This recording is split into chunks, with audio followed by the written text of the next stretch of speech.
I'm telling you, man. This the reason why I be hating niggas, man. I'm telling you, man. It just be us. I be hating niggas, man. But see, my flight doesn't go undisturbed because time makes dreams deferred. And on my time to turn my days to daymares, live my nightmares, to turn my past to clack clack. The nigga got time beating my ass.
Well, let's get this thing moving. How y'all doing out there today, man? Thank you guys for coming out again.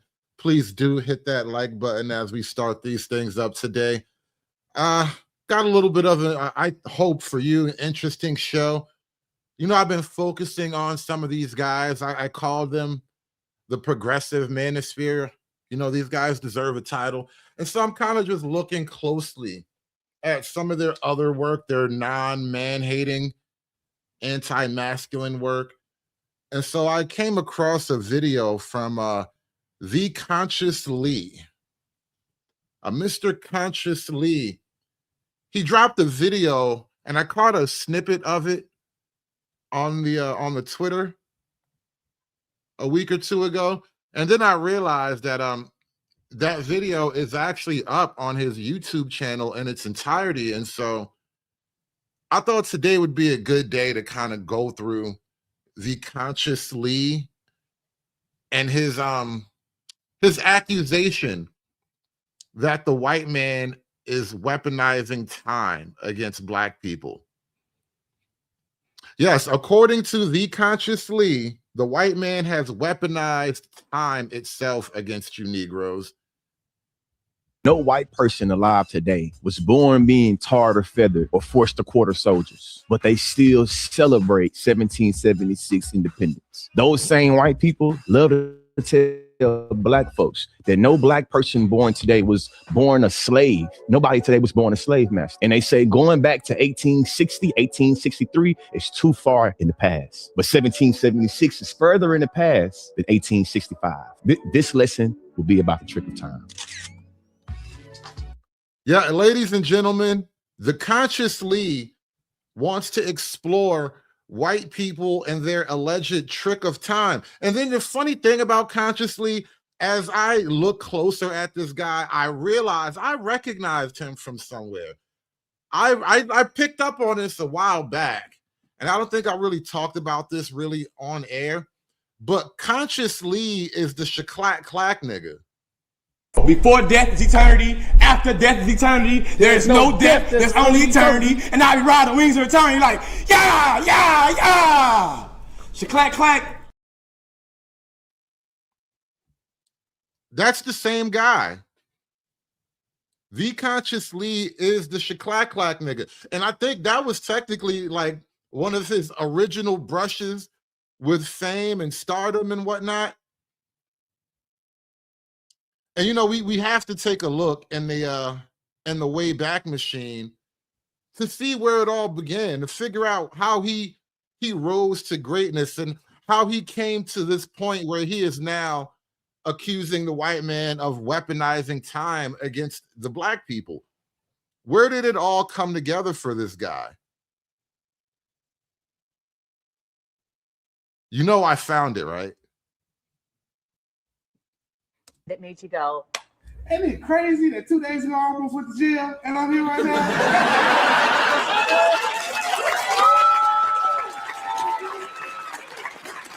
yeah, well, the argument that we hit in the final round was a pretty difficult argument. Some say the black is the berry, the sweet is the juice. Remember, you may not know this, but I know this because I make it a point to learn all these obscure facts about weird niggas. The Conscious Lee started out as a very pan-African, pro-black college championship level debater. He was a championship debater. He was a master debater in his college years.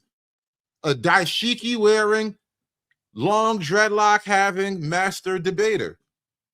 Championship nigga.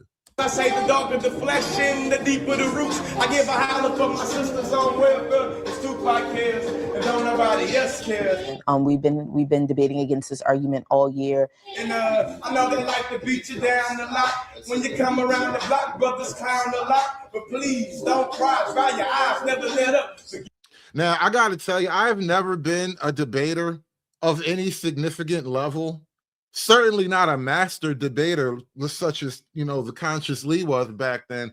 But I do think it's kind of bad form to basically plagiarize your entire opening salvo in a debate by stealing from Tupac Shakur. That just seems like a bad move. You deserve to lose. If this is your opening act, stealing from another nigga, I'm just saying, I understand why the girls won the chip that night and you didn't. But don't forget, girl, to keep your head up. And kind of testing out different strategies against it. Who encounters himself as a phobic object within the white culture, encounters the dereliction of his own sub-representation through that culture. Dereliction is one. Our final round strategy proved to be pretty successful. Now, because whiteness is able to continually operationalize, we are able to be known in this space, known as the damaged little black girl. But yeah. Now, I'm not going to say no names, but somebody I know, I showed this video to them, and you know what she asked me? Why does it sound like they're making monkey noises? And so, yeah, I'm just going to let that one hang in the air. It was a very unique argument from the University of Oklahoma. Niggas are always in oppositions to governments. War power should not be used against niggas. At what point did you think we got this? Before death is eternity, after death is eternity, there is no death, there's only eternity. And I be riding wings of eternity like, yeah, yeah, yeah. Clack, clack. Now, that line right there became very relevant to me. I remember months ago, I was doing a piece on African time. We're going to kind of brush up on that too while we're here, but I did a whole thing on African time. And I was glad, I was fortunate enough to get some of SKC's free time, and we kind of covered that whole piece together about African time. And honestly, a lot of African language seemed to be missing a lot of concepts and phrases. There's literally not words for certain things. And it was during that video, I played this video. It became relevant at some point. And then it occurred to me, which now why it's all of a sudden relevant again. It occurred to me that if you listen to this poem that the Conscious League recites during his college championship debate, this nigga been struggling with time ever since he was in college. He's been in a one-on-one struggle with the very concept of time ever since he was a young adult. This has been the battle of this nigga life. This nigga has been fighting the concept of time for most of his adult life. Unique argument from the University of Oklahoma. Niggas are always in oppositions to governments. War power should not be used against niggas. At what point did you think we got this? Before death is eternity, after death is eternity, there is no death, there's only eternity. Before death is eternity, after death is eternity, there's no death, there's only eternity. This nigga has really been struggling with that very idea of time, because eternity is another conception of time, right? It's the endless amount of time, right? Eternity is basically time itself, right? And so he's saying, and it's almost like his mind is blown by the revelation. He's like, before death, there's time. After death, there's time. There's no such thing as death. There's only time. These are like the kind of mushroom trip revelations that white people go in the Amazon jungle and drink some funky liquid and they talk to the spirits and they come back fucked up because they discovered the only thing in this life that's permanent is time. And now the nigga been in he's been in a one-on-one struggle against time ever since then. This is fascinating when I really think about it. The nigga really struggles with time to the point where he admits time is beating his ass, y'all. War power should not be used against niggas. At what point did you think we got this? Before death is eternity, after death is eternity, there is no death, there's only eternity. And I be riding wings of eternity like, yeah, yeah, yeah. Clack, clack. But see, my flight doesn't go undisturbed because time makes dreams deferred. And on my time is turning my days to daymares, my nightmares are turning my passion. Clack, clack. The nigga got time beating my ass. And y'all daymares, my nightmares are turning my passion. Clack, clack. The nigga got time beating my ass. The daymares, my nightmares are turning my passion. Clack, clack.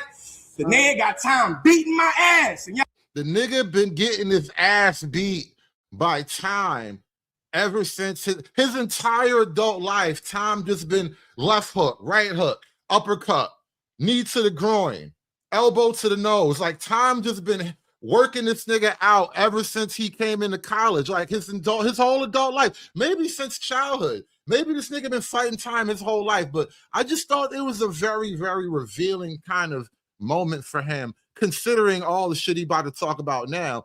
And somebody in the chat wants to know, guys, what does the quote, white weaponization of time mean? I am white and I have no idea what you mean. Well, Stephen, I am very glad you asked. You will learn that and so much more if you just hit the like button and sit tight, buddy. Just sit tight. We're going to get to that. I promise you. I be having dreams of chocolate-covered watermelons, fried with filled chicken like pinatas, with little picking sons and daughters standing up in them with big sticks of aluminum foil, hitting them, trying to catch the pieces of all the fried chicken wings. And as your mom and Uncle Ben are standing in the corners of the room with the rifles pointing the heads of the children. Don't shoot the children, I shout, don't shoot the children. But they say it's too late. 2014. They say it's too late. Did you hear at the very end of that little poem, he was defeated by time itself. They say it's too late. Which, you know what that reminds me of? It's sort of like a running joke with the Flash, you know, the comic book character, the Flash. Is this running thing with the Flash? Like he was fast enough. He's the fastest man in the world, but he's always too late for the people he loves. It felt like a moment of deflation, sort of like that just now. As your mom and Uncle Ben are standing in the corners of the room with the rifles pointing the heads of the children. Don't shoot the children, I shout, don't shoot the children. But they say it's too late. 2000 too late. The nigga been taken out. He been defeated by time in his daymares, in his nightmares, in his real life. The nigga been fighting time. Look, somebody said this in the chat. Look, he was prematurely born. Time never gave him a break. The nigga been fighting time since the good times came out, bro. This shit is crazy work. I ain't never found a magical nigga such as this in my life, y'all. Mary J. Blige once said, "Time on my hands." This lesson is about the trick of time. Look, time on my hands. This nigga is really like caught up in the very idea, the very concept of time. It like escapes the nigga. The nigga keep chasing time and time keep running from him. Time is just a little bit faster than this nigga. I want to investigate the linguistic tool of oppression. And I would like to identify the trick of time as being a tool to make Black people always buy into hope and always substitute hope for resistance, or always are able to scribe towards some futuristic time that we will be in peace through the guise of hope. So being very transparent. So time, according to him, the trick of time, as you say, right? The trick of time, according to him, is getting you to believe in hope. Hope in the future is the trick of time. Time is a tool of the colonizer. The colonizer wanted you to believe that in time, things will get better. In time, your situation will improve. In time, maybe you won't be a broke bum-ass nigga if you just give it some time. Know that the concept of hope has been gas that fuels the Black community through a lot of movements and through a lot of eras in American history. See, time has been a concept that's been used to gas up the Black community. You niggas always want it now, and what the white man say, it's just not time yet. Every time you think you're ready, the white man be like, it's just not time. And you niggas is like, oh, I'm tired of you using this time trick against me. Every time I show up wanting what's mine, this white man be like, sorry, Jamal, it's just not your time yet. You niggas just using time as a trick to keep telling me no and to hide your racism. You're just using time to hide your racism. I'm not going to keep going for all this technology shit. White man he can't keep hiding behind time no more. That's really what it is. The white man is hiding behind time. But see, obviously, there's a whole entire other conceptualization of time. It's time for us African Americans, as our ancestors did in the aftermath of the emancipation and on through the dark years of Jim Crow, to man up and woman up, to raise our children, to create the institutions that will nurture the development of our people, and to seize the potential of freedom in America, the greatest country in the history of the world. Now, clearly, this nigga believes in the white man's time. That is clearly the white man's time he's talking about. If you niggas would just adopt the white man's time and work toward building a future, like the time to do for tomorrow is right now. You know, that is the white man's version of time. And I want to understand white rage, and I'm white.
Oh, I'm so muted. I've been muted up for like a minute.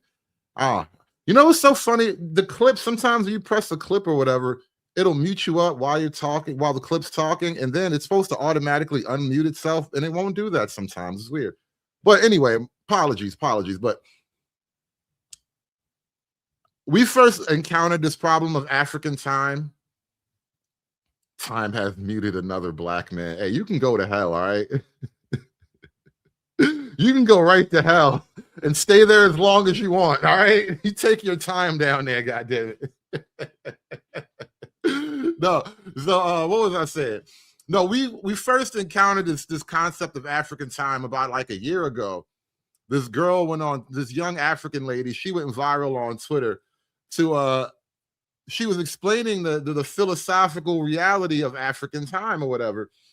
And as I scan the Twitter, I see a lot of postings about African time. This one right here is from TRT Africa back in 2023. Punctuality, the reliable cornerstone of many societies, seems to lose its grip when it comes to several parts of Africa. The so-called African time syndrome has been a nagging issue across the continent, and it is affecting productivity. See, this issue is actually well known and widely dispersed. You know, the black man's struggle with time. It's been something that people have noted for quite a while. Another post from the Twitter. This one's a little bit longer. Ooh, let me take a sip. We got a lot of reading to do.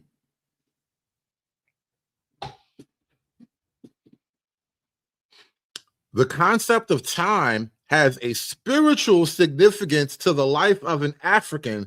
Hence, it is important for Africans to time their resolutions in alignment with time periods in Africa. For example, most of the 12 months that make up the Gregorian calendar are named after Roman emperors. That is of zero significance to an African. So even by colonial standards, look at the names of the months of the Gregorian year in any native African language. You will get a bird's eye view of the concept of time in Africa. Each month has a deep spiritual timing significance, which actually then governed activities suited for that time period. Ooh, look, this is a fun word. Naya Zililabala Ukuti Nizalwa Ngubani, hence, the aliens continue to dominate. We must continue to fight the war on different fronts with a full understanding of the essence of our being.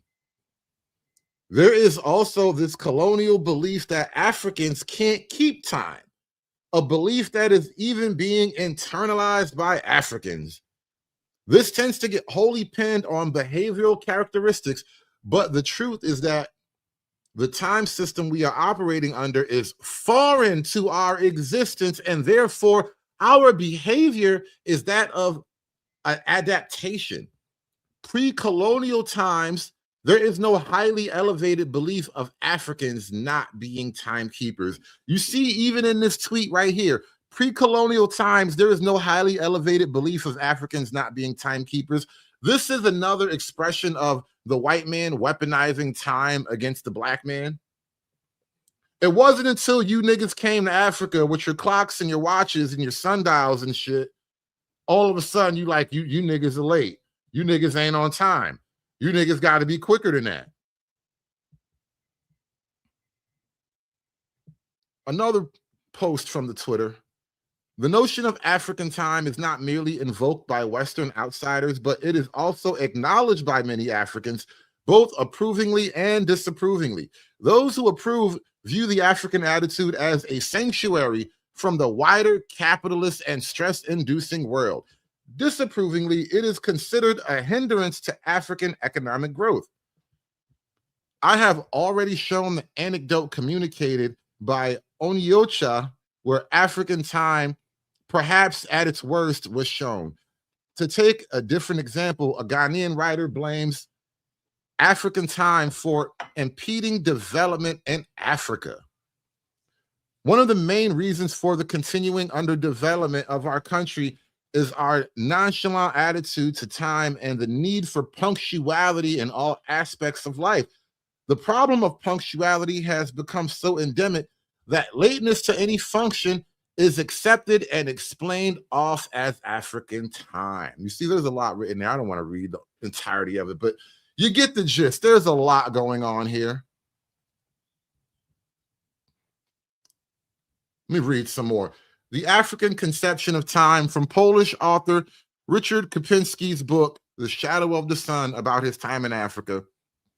We climb into the bus and sit down. At this point, there is a risk of culture clash, of collisions and conflict. It will undoubtedly occur if the passenger is a foreigner who doesn't know Africa. Someone like that will start looking around, squirming, inquiring, when will the bus leave? What do you mean when? The astonished driver will reply, it will leave when we find enough people to fill it up. The Europeans and Africans have an entirely different concept of time. In the European worldview, time exists outside man, exists objectively, and has measurable and linear characteristics.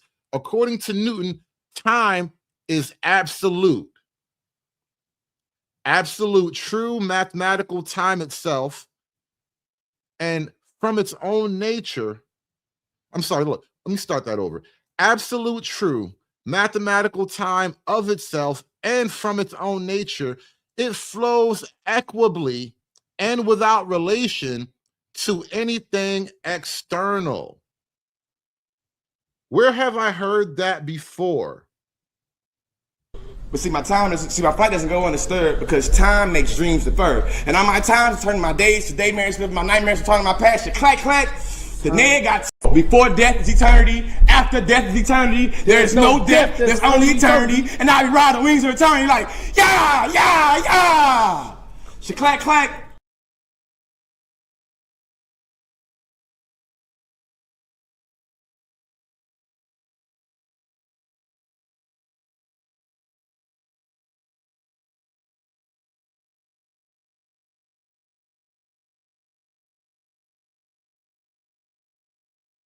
On the wings of eternity, y'all. Before death is eternity, after death is eternity. There is no death, there's only eternity. And I be riding wings of eternity like, yeah, yeah, yeah.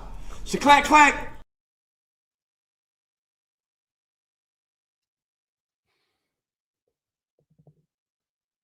It's amazing what niggas do with time. Let me continue reading a little bit more. The European feels himself to be time's slave, dependent on it, subject to it. To exist and function, he must observe its ironclad and violent laws, its inflexible principles and rules. He must need deadlines, dates, days, and hours. He moves within the rigor of time and cannot exist outside them. They impose upon him their requirements and quotas. An unresolvable conflict exists between man and time, one that always ends with man's defeat. Time annihilates him. You see, from the European perspective, time is something that defeats all of us, right? We are all victims and slaves to time. But from this nigga's perspective, white people have oppressed us with time. No white person alive today was born being tarred or feathered or forced to quarter soldiers, but they still celebrate 1770. Wait a minute. Have I been muted up all this time? Because like I've been talking and my mute button is not on when I look at my settings back here. I have been unmuted for a while. So shout out to Ms. Kid Trail. She said unmute myself. I'm just gonna keep pushing forward from where we are. I apologize for the mute up issues.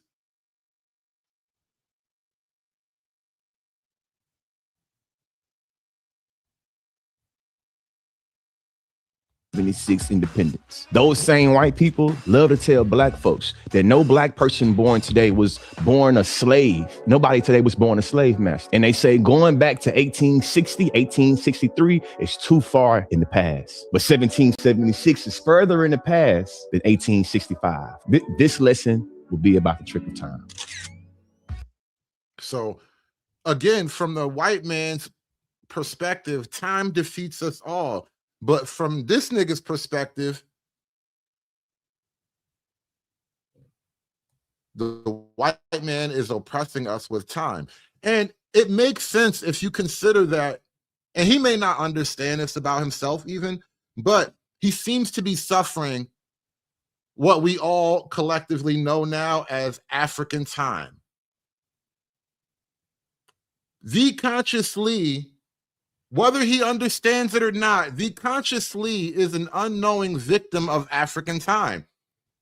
He has not, for all of his years in college, and it's funny because this shit literally started with him in college. Time been beating his ass since he was in college. But see, my flight doesn't go undisturbed because time makes dreams deferred. And on my time is turning my days to daymares, my nightmares to turning my past to clack. The nigga got time beating my ass.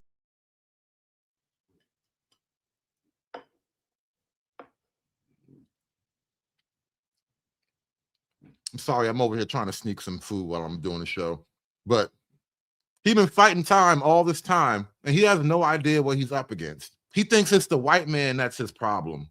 No, it's your African genes, bro. You are trapped in your own African time loop. What if I told you that for many African societies, the concept of the future doesn't exist, and that instead of time moving forwards, time actually moves backwards? This was the work of John Mbiti, one of Kenya's and Africa's greatest philosophers. And in 1969, he wrote something that completely reimagines the way we think of African time. Mbiti says time is a two-dimensional phenomenon with a long past, vibrant present, and virtually no future. Using Swahili words, he describes the two dimensions of time. The first one being sasa, the now, the recent past, and the immediate future, which can be experienced. The second dimension is zamani. Zamani is the vast, endless past where all events eventually go on to live forever. But the future in African thought, it barely exists. Steven, are you still here, bro? Steven, are you still here? I know you had questions earlier. I know a lot of this is confusing. If this is your first run at this whole thing, I understand it's moving a little bit quickly, but I just want you to know, it gets so much worse than that. Because time is made up of events. Time has to be experienced in order to be real. So because we can't conceptualize events tied to the distant future because they haven't been experienced yet, then therefore the future cannot constitute part of time. And right. The time, it consists of events that have not happened yet. Therefore, the future is literally not real.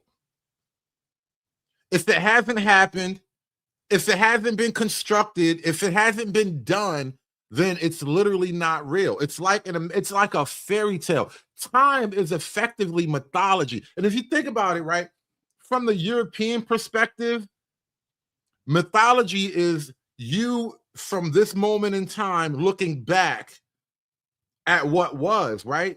But from this African point of view, you could argue that mythology for them is looking forward into the future of what isn't.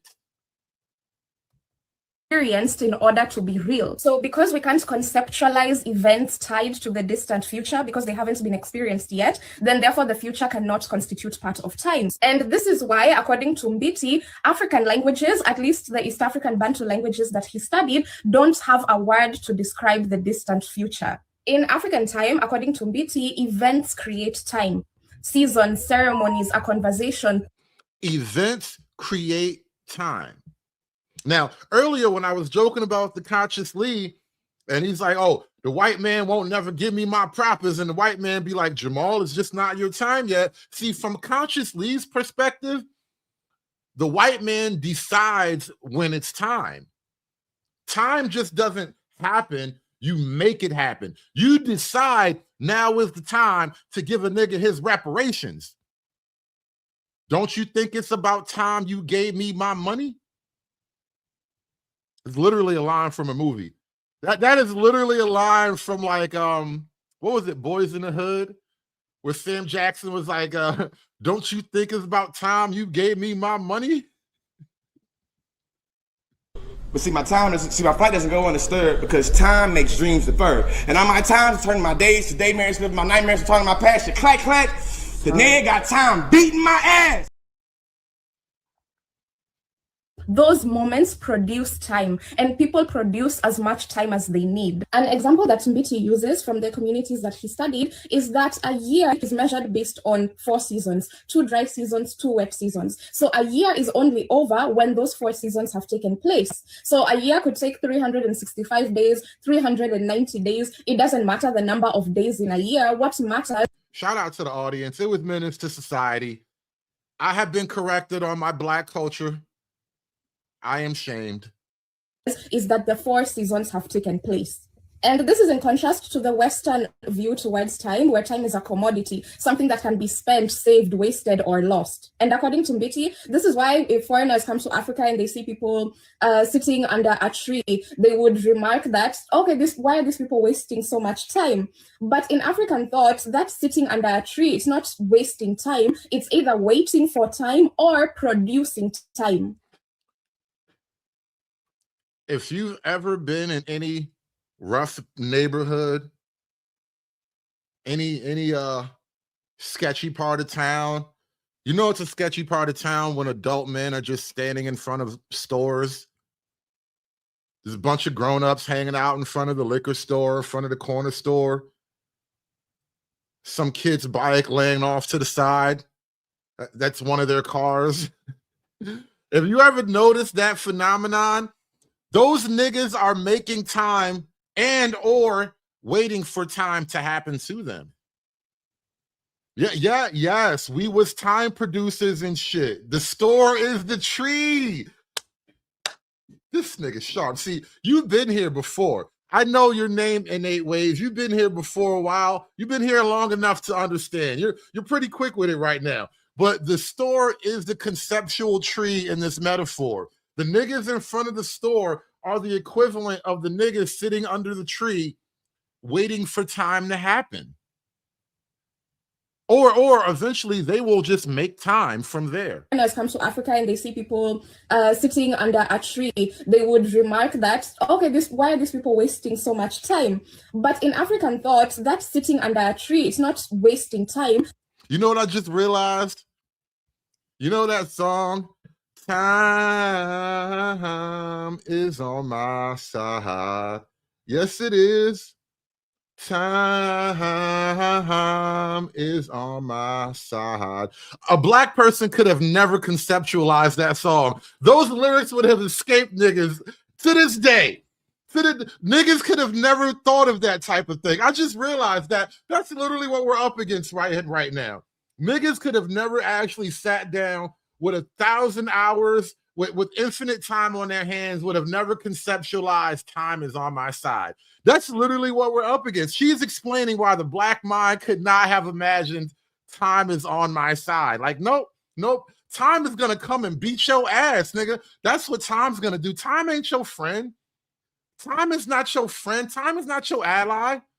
Time belongs to the white man. Before death is eternity, after death is eternity. There is no death, there's only eternity. And I be riding the wings of eternity like, yeah, yeah, yeah. Clack, clack. It's either waiting for time or producing time. For me, I think this Western idea of time as a commodity is what drives this Western obsession of progress, development, and some promised future. And this difference shapes everything from politics, economics, to how we live our daily lives. Because in African thought, the golden age isn't in the future, it's actually in the Zaman. According to Mbiti, in African thought, the golden age is not in the future, right? So in her darkened mind, there isn't necessarily a glorious promised future that we are working toward. The only promise, the only glory is in the past, in the deep, deep, dark, ancient past before the white man. Because you remember, we was kings before y'all crackers showed up and stole our time. Wait, what? Great. Now, what's our motto? We was kings. We was kings! Not we will be kings. We was kings, all right? Will be kings is like some white man trying to get you to believe and hope for the future, right? We can never say we will be kings. It's we was kings. We were permanently, we were perpetually kings in the past. The future is only a shadow until it comes to the present, and then it flows into the Zamani. So in that way, time moves backwards. We are not the ones who move forward into time. So of course, Mbiti wrote this. Time moves backwards. We don't move forward through time. Time moves backwards. It's almost like you imagine yourself standing in the middle of a river and you're literally like bolted down to the river, to the floor bed of the river. And the river itself is just gushing past you. Imagine it's like a great, powerful river. Like you're in a Colorado river or something like that. You're certain parts of the Mississippi where it's just million metric tons of water just gushing past you. And you're stuck in the middle, unmoving. And time is the water that is just pounding away at you. It's just, time is just washing over you. You're literally drowning in time.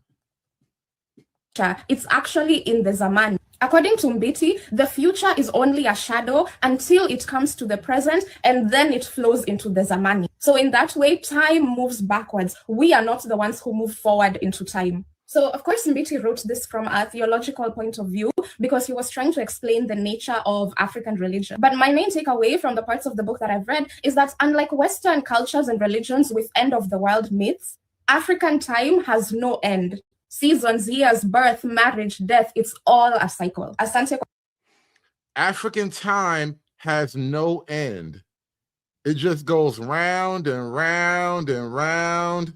Before death is eternity, after death is eternity. There is no death, there's only eternity. And I be riding the wings of eternity like, yeah, yeah, yeah. Clack, clack.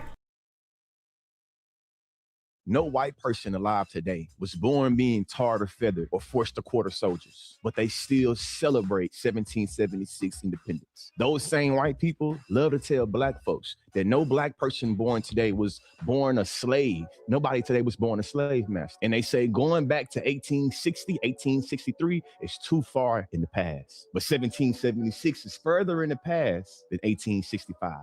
This lesson will be about the trick of time. Let's hit that like button, guys. We are going to get a lesson on the trick of time.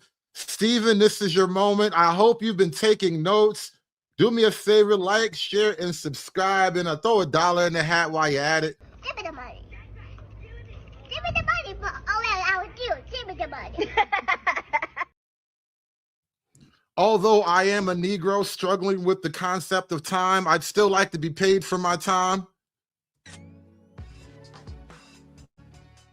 Mary J. Blige once said, time on my hands. This lesson is about the trick of time. I want to investigate the linguistic tool of oppression, and I would like to identify the trick of time as being something, as being a tool to make Black people always buy into hope and always substitute hope for resistance, or always are able to scribe towards some futuristic time that we will be in peace through the guise of hope. So being very transparent, I know that the concept of hope has been gas that fuels the Black community through a lot of movements and through a lot of eras in American history. Camille Acey in 2000 said that hope relies on time. However, the trick of time, while you're waiting for your hope, the current social order is reproducing itself. Hope relies on time. Because you can't just get it right now. You know, it's like that. Remember that J.G. Wentworth commercial? It was like every year for 10 years. It's my money and I want it now. Niggas ain't got time to be waiting around for your hope to come true. I want it now. Think about how Barack Obama was able to use change and hope, and that it was always futuristic and something that we were striving for, and something that we didn't have at the time. And it was always almost placed ahead of us, almost like a carrot with the horse, to say that if we work hard, we can always move forward for this change, but we always recognize the change that we're trying to get to, it won't happen. You know, the idea of planting a tree that your children can rest under after you're gone is essentially escaping him.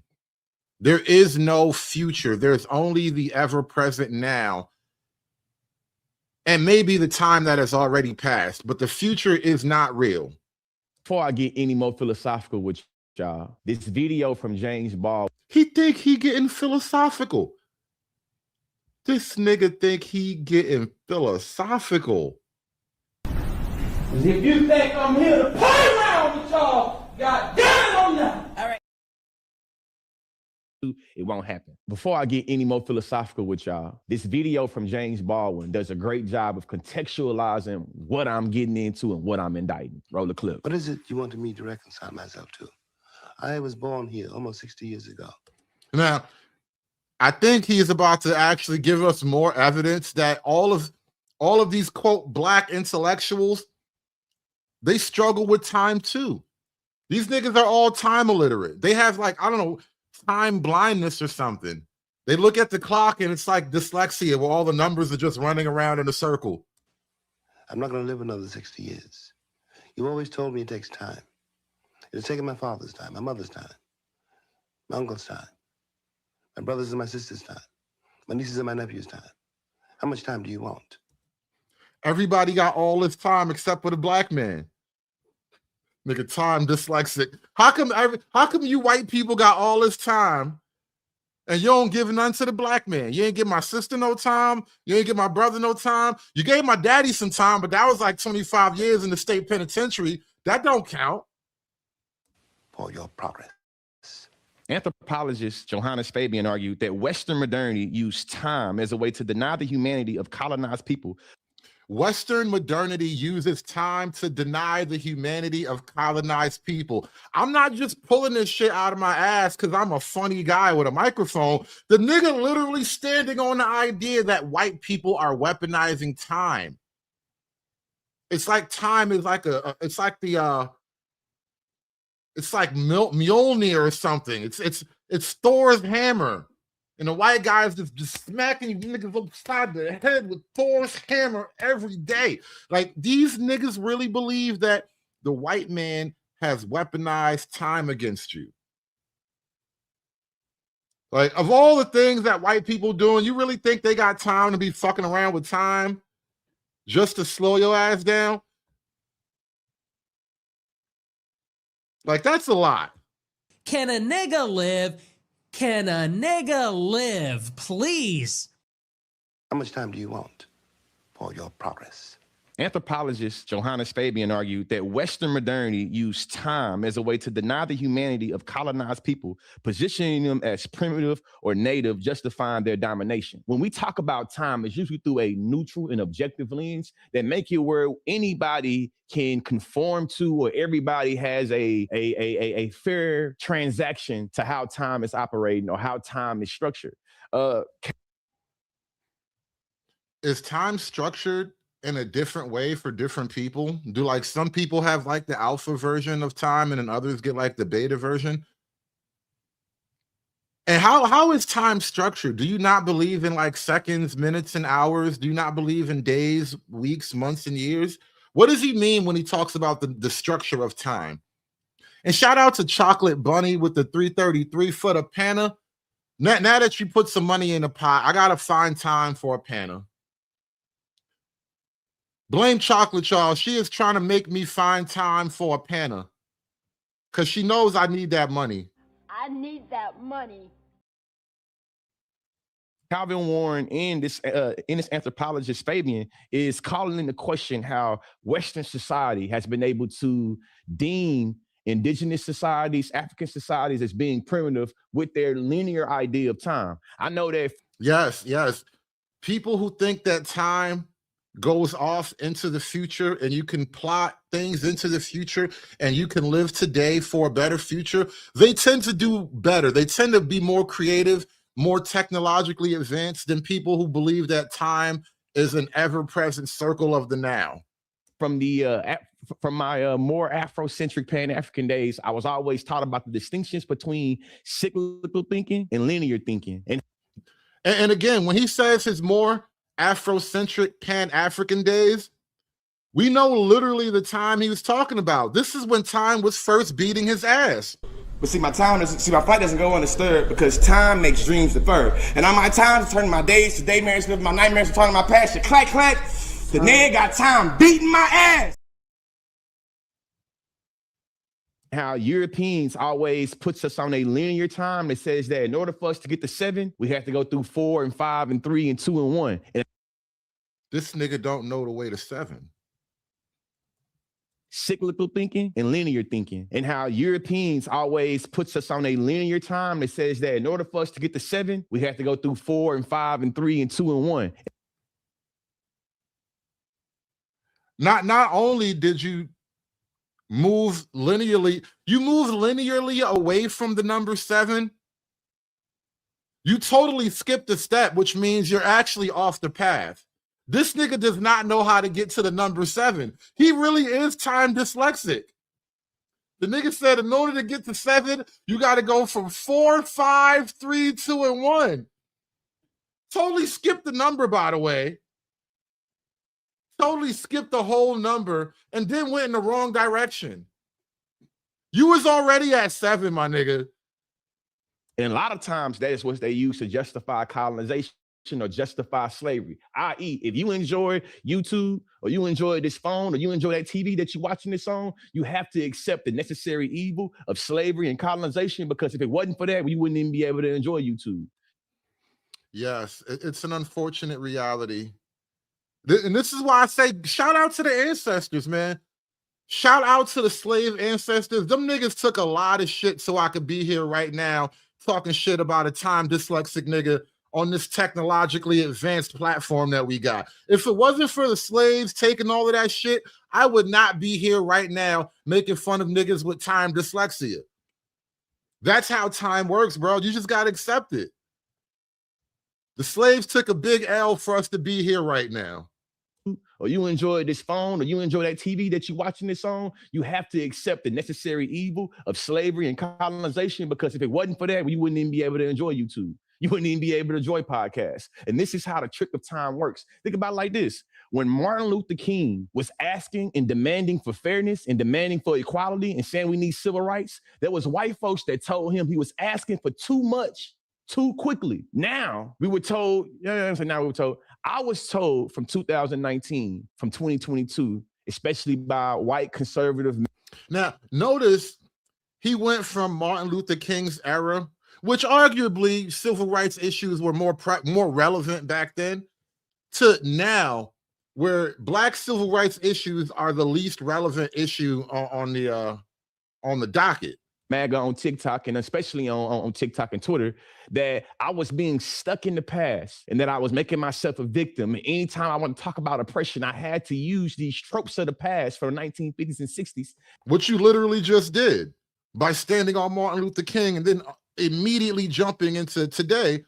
That was you standing on the tropes of the past. especially by white conservative MAGA on TikTok, and especially on TikTok and Twitter, that I was being stuck in the past and that I was making myself a victim. And anytime I want to talk about oppression, I had to use these tropes of the past from the 1950s and 60s, and then I should only use examples from the 2000s. Then I say reparations, so they'll say you ain't experienced slavery, and I'll be say you said that I should have the Democratic plantation, and you said that that Joe Biden had these 1992 crime bills. You see, in this instance, time is always permuted for how white folks want to make it benefit them. Hey, see, time is always used in a way that benefits white people. What if it's really just a deep skill issue? Like anybody can use time, but you niggas just haven't figured out. You know, it's like the sword and the stone.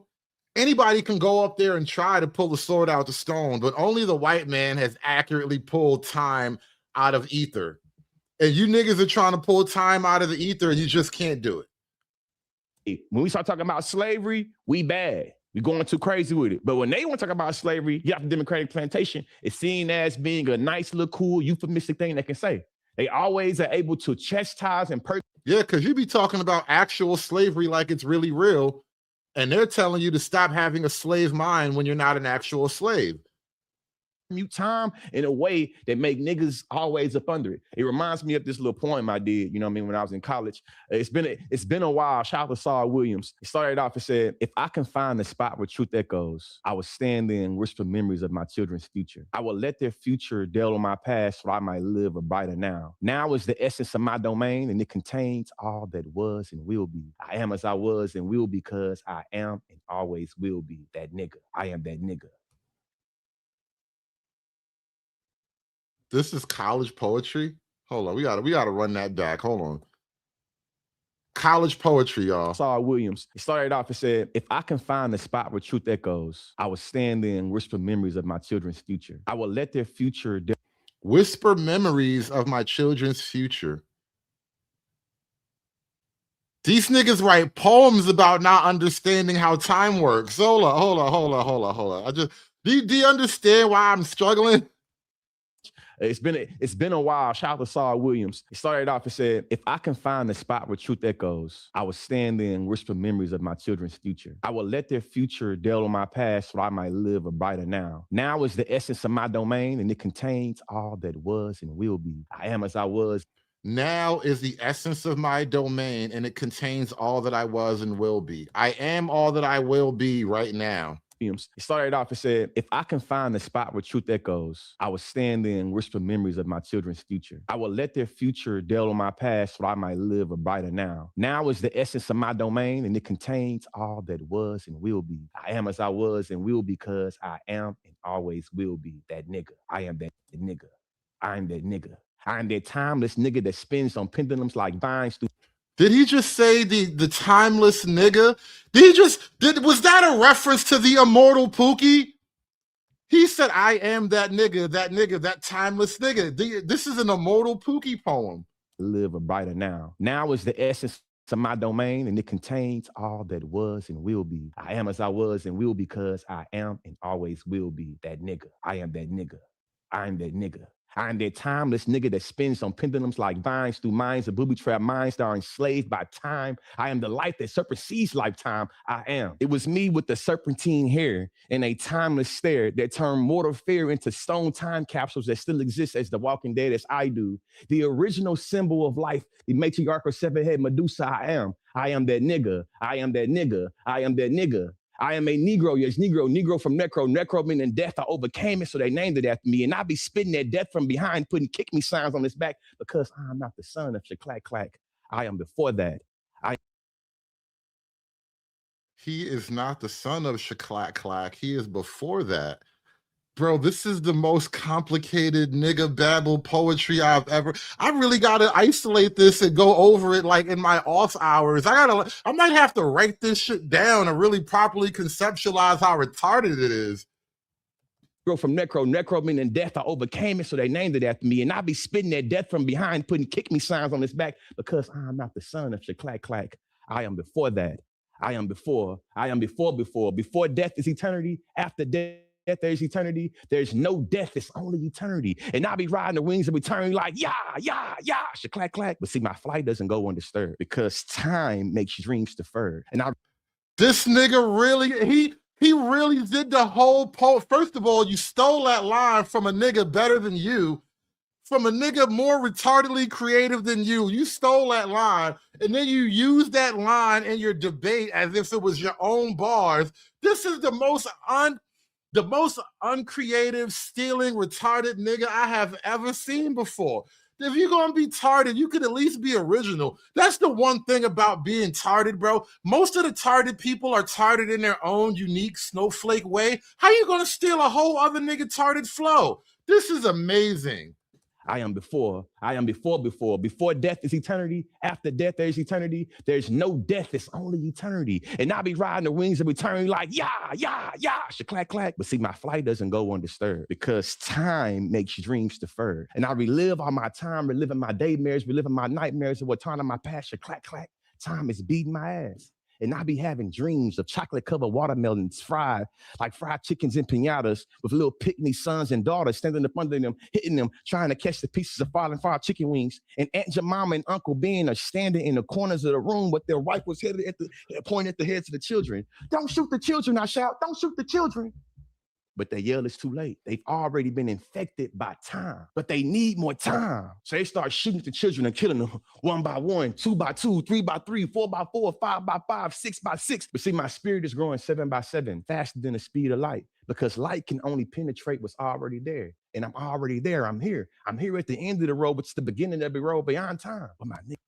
This nigga, I gotta stop. I am way too lost in time right now. We got to take a break. We've been driving way too long on the highway of time. I got to pull over at a rest stop, go take a piss, go buy me a cup of coffee or something. Oh my God, this nigga is killing me right now. Shout out to my man Jay Cavassier with the whole 100 ball. Nigga dropped a bean on it. It's about damn time. You're just talking. He said you're talking to the Rolex wearing, diamond ring wearing, woo, kid stealing, woo, wheeling dealing, limousine riding, jet flying, son of a gun. I got you, my nigga. It costs a lot of money to bring the real. And with this, I dress myself in cashmere. I dress myself in $100 Cleveland flags. I dress myself in alligator shoes. I wear a $15,000 Rolex. I got Mercedes-Benz, Rolls-Royce, the biggest house on the biggest deal. Yeah, we don't care. I got Mercedes-Benz, Rolls-Royce, the biggest house on the biggest deal. Yeah, we don't care. You're talking to the Rolex wearing, diamond ring wearing, gift stealing, wheeling dealing, limousine like jet flying, son of a gun, the biggest star of them all. It costs a lot of money to bring the real world champion on location. Only an Artie and Ricky. We do it better than everybody else. Don't wrap me up. No. We do it better than everybody else, y'all. Shout out to my man Jay Cavassier, smashing that super chat button for me. Be like Jay, y'all. Smash that super chat button while you're in here. Hulk! Smash!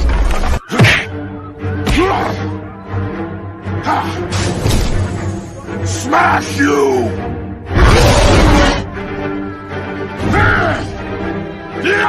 You make Hulk angry. You not like Hulk angry. Hulk no like fighting girls.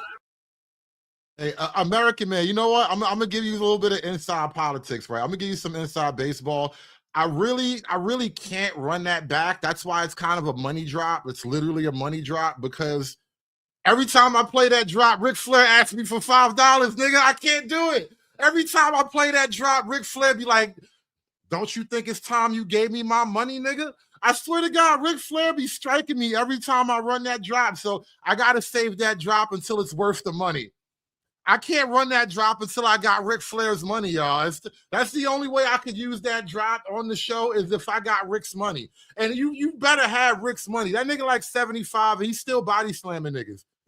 Don't tell me they dying before they time. Don't tell me they serving unjust time. Don't tell me they dying because of time. Black people are always measured in our productivity and the value that we have and how productive we can be. Productivity is always measured on what you can do and how you can do it in a given certain amount of time. When niggas go to jail and they talk about being out of sight, out of mind, and being buried in time, this is the tool that we're getting into. That's what we're talking about. When I was making this debate argument, or when my debaters was making this debate argument, we thought about how time was used as a colonial tool that involved Western colonizers, imperializers. So if you think about it, he really is going back to his roots. He's talking about the debate performance. Like, we are getting a live recap. We're getting a recap of that infamous moment where he told us all time was beating his ass. But my fight doesn't go undisturbed because time makes dreams deferred. And on my time to turn my days to daymares, living my nightmares to turn my passion. Clack, clack. The nigga got time beating my ass. Our debaters is making this debate argument. We thought about how time was used as a colonial tool that involved Western colonizers, imperializers, using a linear concept and idea of a clock-based time, capitalist, punctual, and standardized onto indigenous and colonized people whose tradition is cyclical, nature-based. Time concepts like seasons and sun movements were deemed primitive or timeless.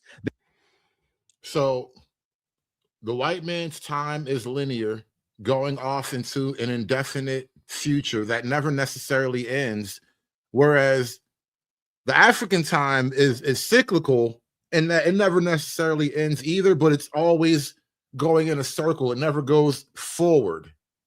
Thereby justifying domination and disrupting cultures, enforcing labor discipline, and marginalized non-Western knowledge systems. So think about it like this. Humanity and primitive ideas is always placed on the linear idea of time, meaning that if we can prove that y'all around the equator is stuck in time in terms of human development that makes you move close to the monkey and more primitive, this justifies the domination because we're further down the timeline of human development and human advancement. Even what it justifies is maybe we shouldn't let you niggas do so many things. Maybe you just aren't ready for real civilization yet. Maybe some of you niggas need to stay in Africa where we can keep an eye on you. And I said it from the start. This is advanced darkness. This is heart of darkness. This is the jungle drum. This is the fertility goddess of chaos. They're literally going to eat your balls. They're going to cut your fucking nuts off and eat them. Whoa, what? They're gonna what? We talk about indentured servitude with white folks. Indentured servitude was given to you by a sentence of time. When white folks do things that's bad, the reason why the laws say you can do this time or pay the fine because they understand that certain people's time is much more valuable than anything they can give. But if the fine say 5 years or $10,000, who has $10,000 and who has 5 years to exchange? And do we see the pattern on who's typical or who's more likely to be able to pay that fine and who's more likely to be able to do that time? Damn, white people have more time and money than black people. So what black people need is time equity. We need time equity. There is an inequitable distribution of time and money between white and black. So white folk, I'm gonna need you to give me some of your time. Think about something to marinate on. The trick of time is a linguistic phrase that uses the power of language to mask the causes of suffering in the current world by enabling the perspective that we all have to do more to move forward, and we can erase the nightmare of our past. Unfortunately, the trick of time is constantly used to perpetuate historical oppression and violence in both political and material reality for black people. Calvin Warren in 2015 said, "This trick of time offers a promise of possibility that can only be realized in the indefinite future, and the promise is a bond of uncertainty that can never be redeemed and only imagined. That's the reason why James Baldwin says, how much time do you need? You told me it took my father's all his time. You told my father's father it took all his time. You told me I have to wait much more time. He said, I don't have much more time left. James. You know, it's so funny. You keep waiting for the white man to say it's time, but you niggas never make your own time. Like, how you gonna accuse the white man of not giving you time when you niggas refuse to make your own time? Baldwin been gone for decades, and we still hearing the same shit. In order for us to move forward, we have to understand that the reality that we want would not be experienced in our time, but we gotta hope that our future, that our descendants, our kids, our grandkids can have a better future in time. And that's ahead. And this is what I mean by the carrot and the horse. This is what I mean by every time we start thinking about Western domination, and how Western domination is able to strip humanity and land and resources from people, they always use the trick of time where they put progression on this linear idea that says, hey, even if I'm fucking over all the people in South America, I can say that through my domination, exploitation of them, they've been able to get much more technology. And therefore, if you care about the advancement of technology, you have to understand it was a necessary evil for me to exploit the people of South America. You know, it's so funny. Him sitting with a really nice, modern, his laptop is probably newer and more powerful than the computer I'm on right now. And he's complaining about the linear progress of time and all the sacrifices that it takes for him to have that nice laptop. Ungrateful, time dyslexic ass nigga. This is the international way of how the trick of time works. I'm only speaking to y'all in English because there was a time, and a time still that happens now, that Europeans, particularly the English, was able to impose not only. Look, he's mad at the time where the English had to make him learn how to speak English. This nigga is perpetually fighting time. Only speaking to y'all in English because there was a time, and a time still that happens now, that Europeans, particularly the English, was able to impose not only their colonial ideas of time, but their values, their culture, their customs, and their language. That's the reason why I can't even tell you what the language was of the tribe that my ancestors was taken from. Time says that we can always sit with how white people come from a different tribe. Hey, I'm Spanish, I'm British, I'm German. And that's understandable, that's cool. But when we want to go back and talk about how we don't have those same cultural ties because of violence, we're told. You don't have those same cultural ties because most of Africa didn't write things down. So the entire story of Africa from the African perspective is just, trust me, bro. That you're being stuck in the past, and that's not a time for you. What I have prepared right here, because, you know, in terms of research of a me search, preparation is always key. And I think that I haven't been using my portable skills that I learned as a debater, that in order for me to go to intellectually whoop some ass, I have to do a certain amount of preparation before the debate happens. When have you ever seen this dude in anything like a debate setting outside of his shaklack glory days? Before death is eternity, after death is eternity, there's no death, there's only eternity, and I be riding wings of eternity like, yeah, yeah, yeah, clack, clack. That was the height of your debating experience. That was when you were at your peak master debater level. I've never heard of you doing anything beyond that. Amount of research, a certain amount of framing that gives it where the judge and the audience is able to understand the analysis and why did analysis matter in terms of what is the inherency of the world that's going on. That's why I'm giving y'all this historical analysis of time. Then it's like, what have the harms of this historical analysis been able to do? That's why I'm thinking about how niggas have been serving unjust time, niggas been dying because of time, niggas been stuck in time, and all the various ways that time has been used as a tool to obliterate our reality or our humanity, or how we start to get to. Time has been used as a tool to obliterate our reality. Think about the butthurt in that statement right there. Time has been used as a tool to obliterate our reality. You know what that reminds me of? The last couple of scenes of Apocalypto, where the conquistadors are pulling up in their big ass boat, and you know that was basically the end of that entire Aztec civilization. The white man brought time to the shores of South America. He said, you know what? It's time for the human sacrifices to stop. It's time for you primitive niggas to stop sacrificing yourself to the sun god. The sun god doesn't care about your bloody liver on a rock. To internalize Black insecurities or racial inferiority based off of how time is used for us to measure how happy or how far we going. The Emancipation Proclamation, using what Calvin Warren talking about the trick of time, could be used to contextualize the historical implications of how the law has also used this tool of trick of time. I'm gonna bring it to the. I'm gonna highlight the end of this proclamation that President gave when it comes to the Emancipation Proclamation to the end right here. It said that on the 1st of January, the year of our Lord, 1863, all persons held as slaves within any state or designated state of a state, the people wherefore shall, in a rebellion against the United States, shall then be thenceforth forever free. And the executive government of the United States, include the military and naval authority, therefore, will recognize and maintain the freedoms of such persons. And would do. Douglas, it's about time you showed up. Where you been? I bet you were oppressing somebody with time, weren't you, Douglas? You were out there using time to oppress some random indigenous people. We were talking about you this whole show. It's about time you showed up. No acts or acts of repression, such persons or any of them in any form, the actual freedom.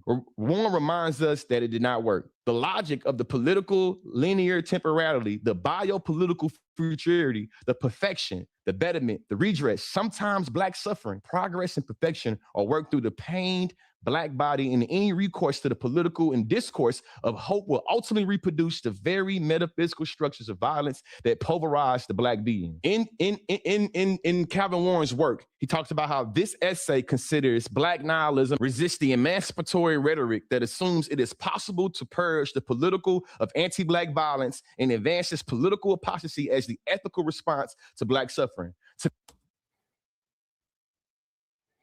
Freeman's Journal, you remind me of another thing, and this is a very Marxist way of communicating. And a lot of Black folk, well, not even just Black folk, there's a bunch of stupid white people that fall for this shit too. But a lot of people, and especially in these Black circles, they just hear a string of big words and they think intelligence. It's literally that simple. If you can put together a long enough string of 50-cent SAT words, there is a huge, and I mean a very thick, wide swath of the Black community who will just assume intelligence because you say big words, multi-syllable words that don't get used in common tongue quite often. Black body, and any recourse to the political and discourse of hope will ultimately reproduce the very metaphysical structures of violence that pulverize the Black being. In Calvin Warren's work, he talks about how this essay considers Black nihilism resists the emancipatory rhetoric that assumes it is possible to purge the political of anti-Black violence and advances political apostasy as the ethical response to Black suffering. To me, what this means is that when we start having these conversations about reform, about Zionism, about voting, about how the political system can help Black people reach the freedom, well, Calvin Warren, I believe, is arguing that Black nihilism is a necessary, is a necessary position to take. He's saying nihilism, Black nihilism is necessary, meaning that for Black people, a lack of belief or even a lack of hope in the future is necessary. Interesting. Help Black people reach the freedom. Well, Calvin Warren, I believe, is arguing that Black nihilism is a necessary, is a necessary position to take on when it comes to unraveling the political and devastating logic of political hope. When Barack Obama is talking about change, that change is wrapped in the framework of hope that's put in the future that we should always be striving for. That through hope, we're able to get change, and that we're able to always think about it as being in front of us, not something that we can grasp right ahead of us, but incentivizes us to have hope, and that eventually, we will get to the future that has the change that we want, that we've been promised. And what we know in terms of the trick of time is that if white people think that black people at any time are receiving something they should have, they're willing to turn over the whole house, flip the whole table, burn everything down, just so black folks can't have it, just so black folks can't get it. Think about DEI. DEI benefited a whole bunch of different demographics, not just white women, but veterans and, Asian people, a lot more than it benefited black folks. But the idea that niggas was getting something in any way was getting more than what white folks think they should have, it got turned around, it got flipped over. And it's a great point you bring up too. Shout out to Clay Bisbee with the foul ball. He says he's the result of taking all the black African study classes since middle school. Now he's the platinum medal winner of the Oppression Olympics. And that's a big fact. This is another one of the things I realized, especially just having discourse over the years with people who've kind of come from that whole process. Black studies, the purpose of black studies is to produce this type of impractical nigga. These are impractical niggas. They believe in things that you can't do anything with. They are men themselves that you really can't do anything with. They are in the essence, the embodiment of an impractical organism. There is literally nothing natural about you. You don't fit into any part of the ecosystem. But shout out to my man Clay Bisbee with the foul ball. And you know what? I am gonna open up the panel. I'm gonna probably drop the link to the panel in another 10, 15 minutes or so, because this is a long review here. We haven't even gotten halfway through his video. I keep stopping because everything he says is comment worthy. But I'm gonna open up the floor and get some more live commentary from you guys as well. But shout out to Clay Bisbee with the foul ball. Hit that like button, guys. Hit that like button, guys, and support the panel. I need that money. this was the same diversity, equity, inclusion that was used to tell us that we stuck in time. America's much more diverse now. It's a melting pot. We don't live in segregation anymore. We gave you niggas integration. Y'all should be grateful. Look at the diversity. And as soon as we started taking up diversity as a tool to climb that ladder, they said diversity is bad. Now what they're doing is ushering in white supremacy. Number one, specifically ushering in white Christian nationalism. That's the reason why J.D. Vance can hop on the stage and say, white people, you don't have to be. You know, at some point, it's like 70-30 odds he's going to say something about the red pill or the manosphere during this clip. We're 15 minutes into a 35-minute clip. And I think the manosphere or the red pill or something like that is definitely on the tip of his tongue. He's just building up to that point.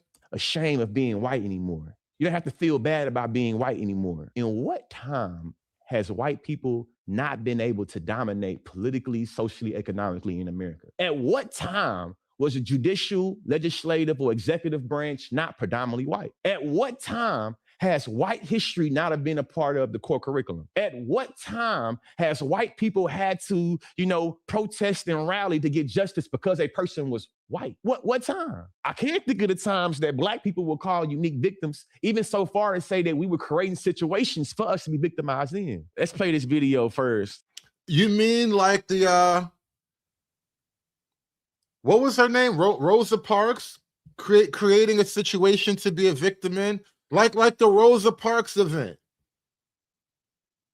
Do you guys not know that Rosa Parks was a completely staged event? It was from start to finish. There was nothing, absolutely nothing organic and natural about the Rosa Parks get on the back of the bus storyline. The entire Selma bus boycott started out on a contrivance. They created a situation just for niggas to get overhyped and upset about, and then they died with the lie. Because if you really want to sell it, you got to be willing to die with the lie. So white people had to, protest and rally to get justice because a person was white. What time? I can't think of the times that black people will call unique victims, even so far as say that we were creating situations for us to be victimized in. Let's play this video first of Barack Obama's message of hope, so y'all can really think about the framing of Dr. Calvin Warren and what this anthropologist is saying and what I'm putting down, hoping you can pick it up. Roll the clip. This nigga wants you to think hope is a white supremacist trick. Hope is a trick of the white man. The white man wants you niggas to have hope. Right? Being a real nigga means being hopeless. Real niggas don't believe in the future. Fuck, you trying to improve yourself? Trying to better yourself, bitch ass nigga? Real niggas don't believe in the future. Real niggas, they got no hope. I stand before you again tonight, after almost 2 terms as your president, to tell you I am more optimistic about the future of America than ever before. The America I know is full of courage and optimism and ingenuity. The America I know is decent and generous. Black, white, Latino, Asian, Native American, young, old, gay, straight, men, women. To be clear, I want to be clear in this. I am culturally proud of what Barack Obama was able to do. In the words of Michael Eric Dyson, my cultural pride will never be substituted for political accountability. My grandfather always said, Lil George, the pathway to hell is paved with good intentions. With that being said, I don't think Barack Obama had cruel intentions when he was deploying this politics of hope with this idea of time and change being ahead. I don't think Barack Obama had bad intentions when it comes to how he deployed his politic. I think that he was trying to live up to the standard of that time. But he was selling you hope like niggas sell dope. Hope is bad. Kids, don't do hope. Hope will have you hooked and strung out for life. Next thing you know, you'll be homeless, living in a dumpster, giving out BJs just for a little bit of hope. What we know is that intentions do not outweigh impacts. And what I understand is that a lot of Black folks will clutch their pearls, especially when some of us Black leftists start to critique and think of the ideas of Barack Obama and how there was a lot of shortcomings, or about how it was implicated in either A, doing a little bit for Black people, or B, not doing enough and doing little to nothing. Now, do I think that there were different ways that Black folks benefited from Barack Obama's presidency? Yes. Do I also think there were ways that Black folks, received the end of the stick and sometimes the end of the sword? Yes. Will I blame that in some instances on Barack Obama? Not really. But some of them, yes, I will take accountability. Bringing it back to the politics of time, though, and the hope of time, and the trick of time, is that Barack Obama's presidency was used to say that now we're no longer in a time of racism and we live in a post-racial world. Meanwhile, we're seeing white backlash because Black progression went too far. The politics of hope is an instance of a psychoanalytic notion of desire. The soul of purpose is to reproduce this very condition of possibility. The politics of hope. So hope itself is a type of politic now. Interesting. Never to satiate or bring fulfillment. This politic secures its hegemony through time by claiming the future as its unsatiable property and excluding any other concept of time that challenges this temporal order. The politics of hope depend on an insistent reproduction and proliferation of problems to justify its existence. Solutions cannot really exist within the politics of hope, just the illusion of a different order in the future sense. The trick of time is a political solution to converge on the site of action. To me, what this means is that the politics of hope is always giving us the smokescreen or the guise of being able to be a solution, when in actuality, it's just thinking about a different order that always happens in the future, making it where we should just think about the hell that we living in and always have the hope to think we're going to be able to get past and get through it. You know what I realized too, and without even looking, without investigating, I would bet you $50 this nigga is some type of atheist, some type of new age belief system. He doesn't have a traditional religious moral scheme. He doesn't operate under a traditional religious framework. He's more probably an atheist. These are very atheistic things, right? Because when you talk about believing in a hope and in a sort of indefinite future, it's almost like the niggas talking about heaven, right? And it's like, you don't believe in any sort of religious concept of heaven, meaning you also don't believe that you're living now so that you can have a better tomorrow, right? You're doing good today so that you'll have a better tomorrow, which is the ultimate realization of that process is like, I want to go to heaven, right? And so in a lot of ways, he's expressing his atheism through this whole anti-hope speech. This doesn't do anything to stop the structures around us that dictate the reality that we in. I'm going to argue that not only using Calvin Warren's idea of trick of time, and not only what I understand about anti-blackness, but thinking about the very structure of America. When we say America is not working out a failure, it's doing it the way it's designed, we're getting into how our politics of hope is almost bankrupt in many instances because the very system will always already work the way it is designed to give us anti-black, white supremacist, desperate impacts for black people. But I digress. I'll say. Did he say desperate or disparate? Because those are completely different words with completely different meanings. To give us anti-black, white supremacist, desperate impacts for black people. But I digress. I'll say. He digresses, though. He doesn't know what desperate or disparate means, but he does digress. Shout out to Miss Cantrell with the 199. Play the Nick clip listening to a B for this guy. Do I even still have that one? Yes, I do. See, this is what I'm talking about. It's just sort of like this, like, don't you think that's problematic? Like, don't you think women like me are doing? It's like, you know, listen, we don't have time for political correctness. We don't have time It's not about to being politically correct. And they make it personal, too. They're not saying you've got to shit out. So many women you don't realize who really, really wants the best for men.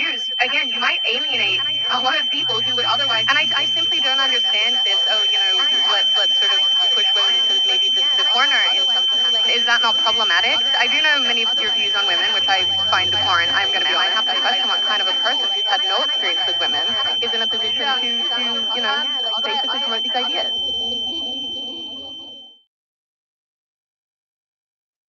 Shout out to Miss Cantrell for supporting the show. I'm going to drop the link in the chat.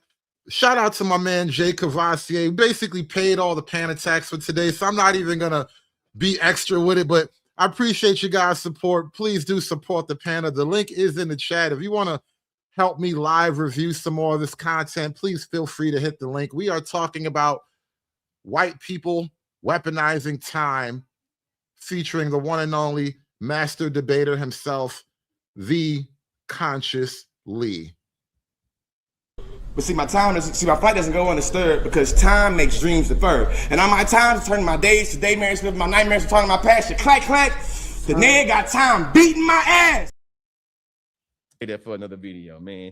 This current situation under the current administration, the presidential leadership proves that the politics of hope from Obama could not survive the trick of time of capitalism and anti-blackness. There are very fine people on both sides. Is a way that we're always able to mystify how power always delineates on who gets to be good, who don't get to be good, who can say who's good on both sides, who can't say it. From Donald Trump to Barack Obama. Objection number one, Black folks have money now, so this proves that the progression of time has done better with time. My pushback.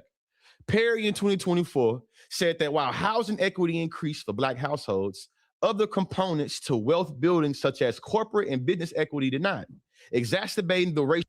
Oh, so you mean to tell me that over time your situation hasn't gotten better? I mean, your situation has gotten better definitively over time as measured by something by housing equity, which housing equity, anytime people use equity in a phrase that is not purely financial or monetary, they're full of shit. But by your own measure, things have gotten better. Now, just everything hasn't improved equally over the same amount of time, so therefore white people bad, right? 2024 said that while housing equity increased for Black households, other components to wealth building, such as corporate and business equity, did not, exacerbating the racial wealth gap. Centuries of discrimination in public policy, financial practices, and societal norms that limited Black health and accumulation have not been overcome and will require broader structural changes to rectify the long-lasting impact of equality. When we sensationalize Black billionaires and make it as if the racial wealth gap hasn't widened despite the visible level of Black wealth that we see, this is how the trick of time and how capitalism can pacify us to not thinking about the collective. So over time, Black people have gotten wealthier, but that doesn't matter because white people have gotten even more wealthier. So time is not on your side. It's only on the white man's side. Josh, is time on your side, by the way, now that you're on the panel representing oppression, as you said in the back chat here? Josh, is time, in fact, on your side? Fuck no. Time pretty much works against everybody. Well, that's not what this Negro on screen is telling me. That's because he's a dumbass.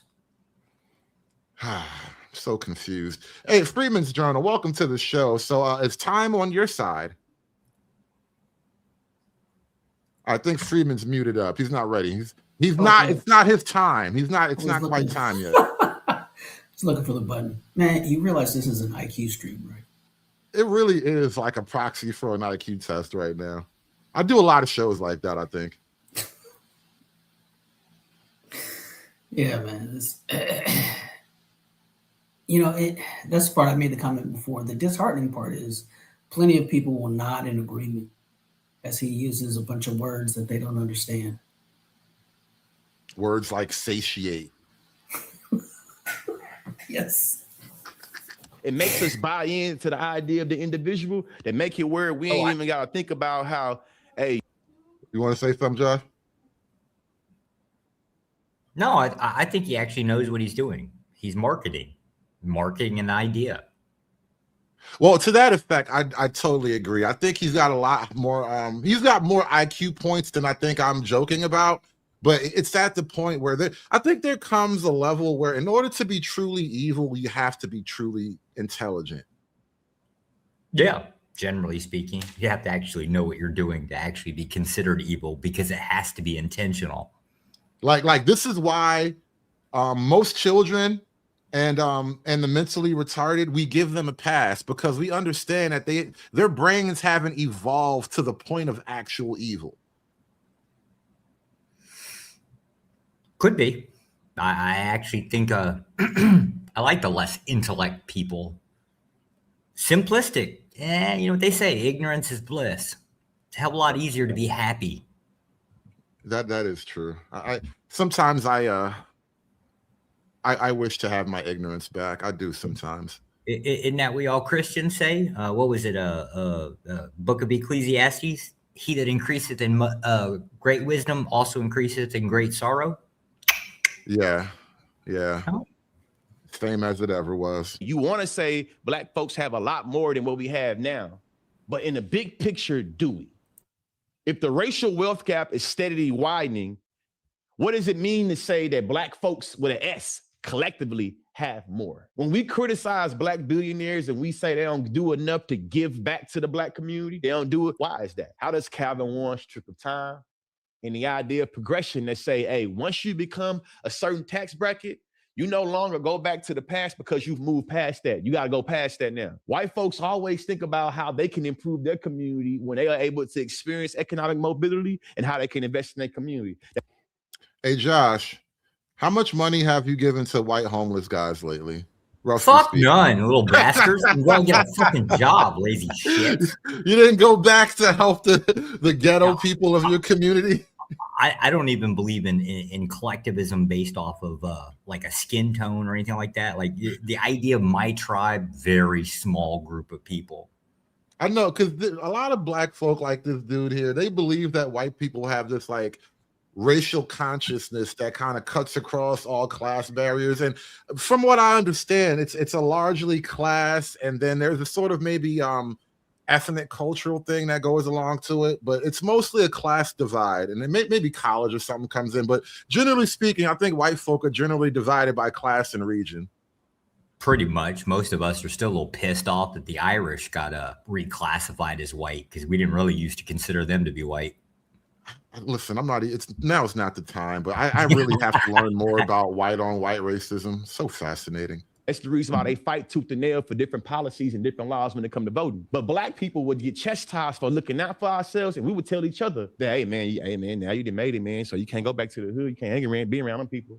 This is how our community is always stuck in a time of being desperate, where people are always able to be like, man, you want to make it out the hood. Everybody want to make it out the hood.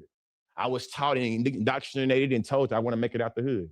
Now I'm thinking very critically of like, what was I told, and how did I look at my own people that made it where I wanted to distance myself from them, and I seen my distance from them as a good measure to my success. I can tell you how it got to that point. At a certain point, every person, black, I mean, every person, male, female, when you want to get out the quote ghetto, you come to a realization about the ghetto. I'm telling you, man, this the reason why I be hating niggas, man. I'm telling you, man. It just be us. I be hating niggas, man. What's wrong with you? What's wrong with y'all? You niggas are crazy. Yeah. At some point, it just becomes obvious, you know. Further you're away from black people, a lot of us measure that as success because you put time in to work to get away from them. And a lot of us see failure or see you being immature and not accepting your success the more you want to be around the bad people. Now, do you want to situate yourself with nonsense? No. There are assholes and dumbasses in every group. But when you see a whole group as habitual assholes or habitual dumbasses, this is when you start getting into pathology. Pushback number 2. Black Isn't flight. that how you talk about white folk, though? Go ahead, Freeman. I was going to say black flight. I mean, it is what it is. There's no, I was going to say, it's been going on since Reconstruction, right? And it's accelerating. So, you know what? Sorry. Shout out to the fuckers with the black flight, right? Once they get some money, right? They haul ass to a better neighborhood. Shout out to those fuckers for actually doing something. Let's keep it clean, Josh. Let's keep it clean. I'm trying to keep this monetized. Damn. Trying to be as clean as I can. I learned that from white people. All right, be as widely marketable as you can possibly manage. This is true. I can't hate you for that. Better but not. Generally speaking, right, black flight, isn't that like usually when somebody acquires some money, assets, or whatever, and then moves along somewhere else? Why wouldn't you go to a better area or go to a place that benefits you more? Yeah, correct. Okay. Well, I'm starting to understand that you see how we talk about time and sort of linear time is like a European phenomenon according to these people. I'm starting to think that logic itself, well, I did a whole show about it. Is logic anti-black? Because there was, serious philosophical questioning about the anti-blackness of logic itself.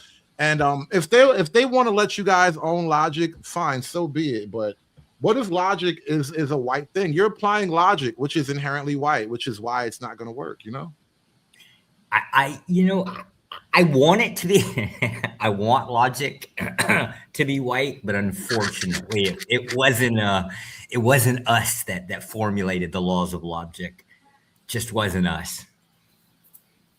Even a high economy does not address what is owned versus what is owed. And when you start to think about the billionaires, it still doesn't get into the distinction between what is owned versus what is owed. Weller in 2024 said wealth is the difference between what people own and what they owe. It serves as a financial buffer in an emergency as a means towards economic equity. Weller in 2024 said that wealth is the difference between what people own and what they owe. It serves as a financial buffer in an emergency and as a means towards economic mobility. Yet wealth is distributed in highly unequal ways, especially by race and ethnicity. And those gaps show no sign of abating. These gaps show no sign of erasing or going away. These people keep using a phrase that it's almost like certain things, if you're in conversation with these people, you get the moment to stop them, make them explain how wealth is distributed. Like who's giving out money? Is there a line that we should, there's like a bread line for money? I mean, actually, technically there is, but it's called welfare.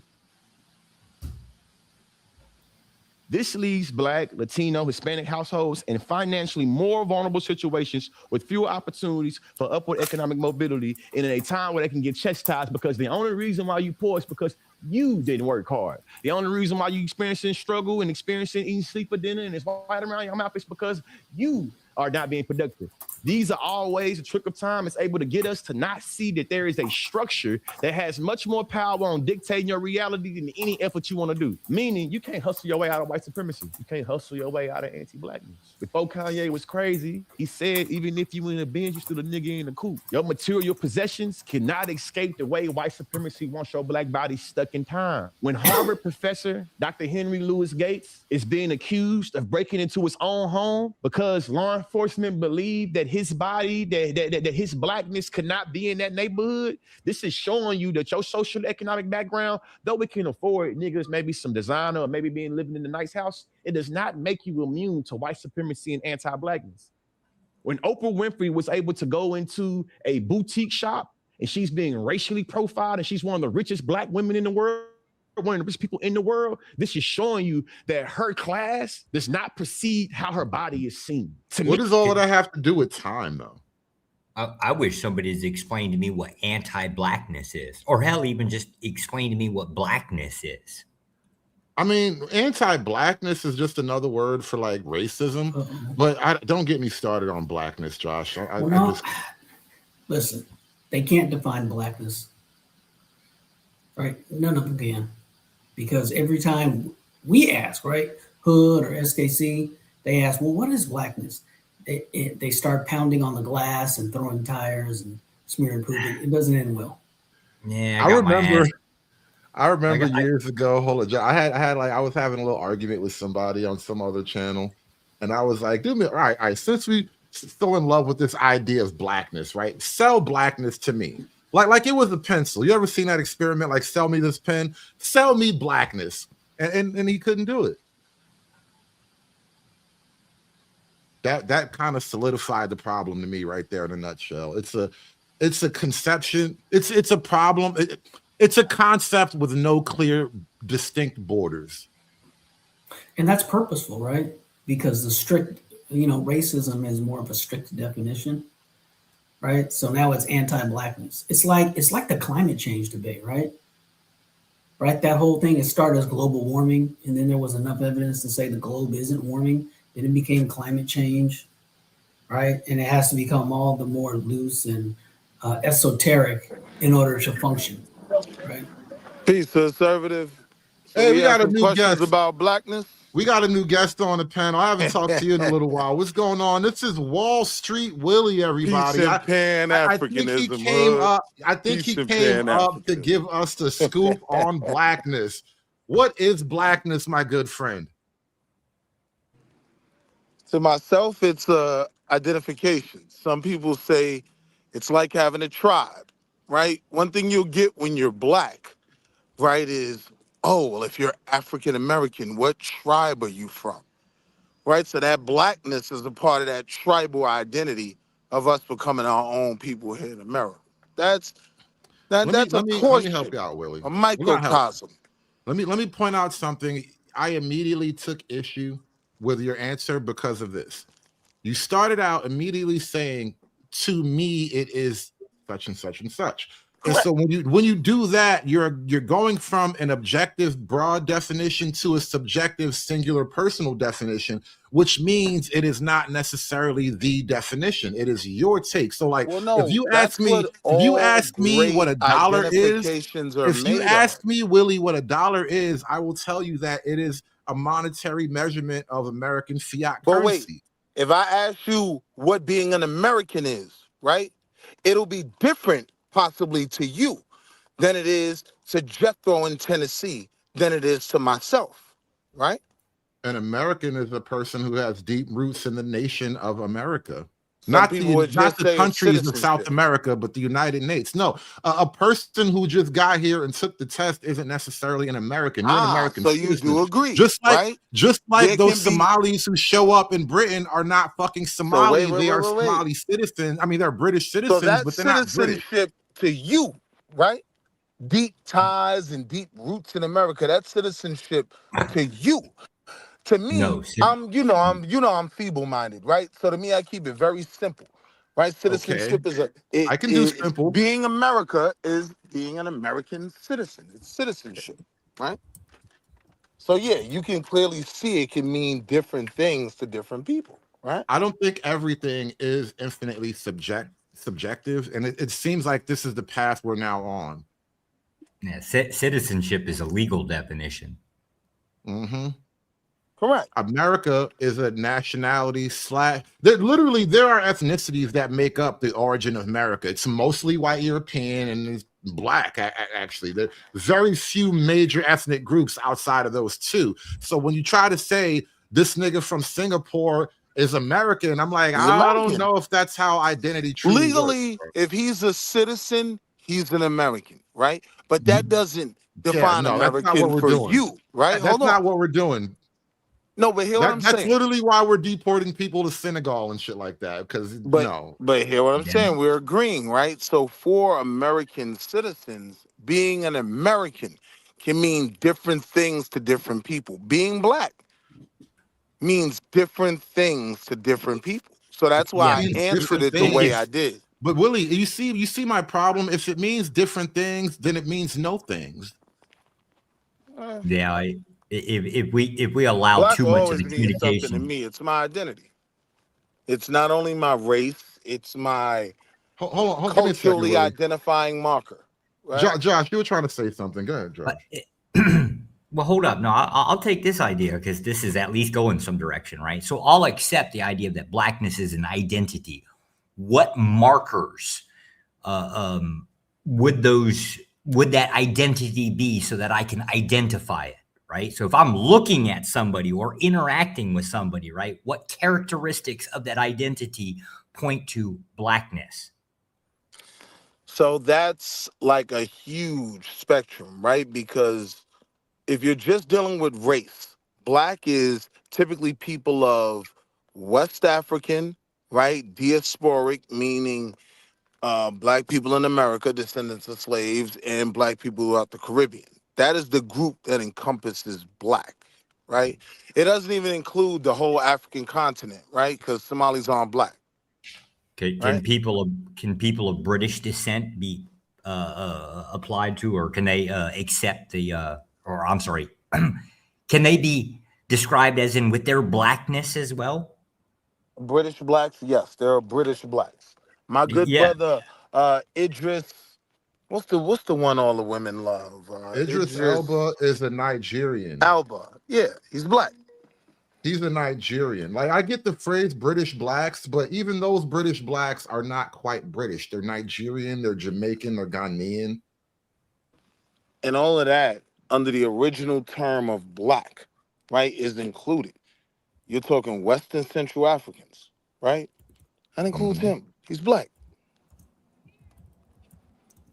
So, you realize a minute ago, you said black was limited to Americans and Caribbeans, and then now you just And I said West African. And now the first one I said before I said black Americans, I said West Africans. Okay. That's the origin. That was the first one I said before I even got to me. The origin is West African. Just checking. Right? Not East African, not Somalis, not any of that. But me and my people. Shout out to us. Is there a time period, right? Like if the grandfather was originated from Africa, right? Can the grandson be considered based on his blackness, even though after 2 generations he's no longer black? Looks probably as white as my redneck ass is. Up until you look like the head coach of the Miami Dolphins, up until you look like that, right? Now, at that point, you're no longer black, right? I see your point. But if you're procreating with other black people, your grandkids. So it's more skin tone than anything. It's just skin tone? No, some people argue it from a genetic level, right? Some people will get up here talking about N1B1 and H1B. I'm not qualified to have that portion of the conversation. I deal with black more so on a cultural level. So some people deal with it. Some people deal with it on a genetic level. I appreciate you knowing your limits, Willie. I'm absolutely fine with exchanging the instead of using skin tone, then we get into the cultural aspect. Okay, so what exactly is black culture then? Jazz is black culture. Hip hop music is black culture.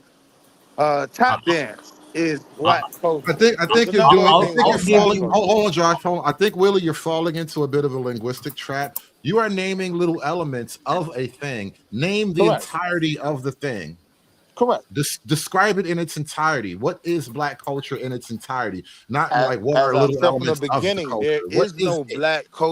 there is no black culture in entirety, right? Because one portion of black culture is, I'm just using the low-hanging fruit, right? Dr. Umar. But another portion of black culture is the coon culture, right? Like, so Candace Owens is a part of black culture. We've always had our coons. How is it that two people inhabiting the same space who both want to basically destroy the other person's space are part of the same culture? White people do the same things. Like you see all this white on white crime going on in Minneapolis. Like we don't have nothing to do with that. That's white. White folk don't give themselves a broad white culture. That's something that's asserting itself now. That's not true. Whether you're leftist, whether you're rightist, whether you're conservative, like it's all white. So White you really think leftist. white There's leftists, white white leftist conservatives women. share some type of space? Hold on, You hold said on, what? hold on. Hood. You're bumping up Yes, against the definition of black. I Right? know. Black is this all-encompassing thing. So the concept of white being fragmented, they're not capable of understanding that, right? Well, I'm saying It we're doesn't. It just as doesn't. Right. fragmented. Hold on. Right, left doesn't matter. It's all the same. It's yeah. all No, sir. That's not right. what I'm saying. Well, I'm wait a minute. saying Before if you you rebut, ask me what is Before you Indian rebut, culture, right? Before you rebut, Huh? Hold on. Good. Before you rebut, let me just say this, and I'm gonna kick it right to you. But Freeman, I think what you just picked up on, what we both witnessed, is that the border of blackness is literally white. That's the border of black culture. It's fucking white people.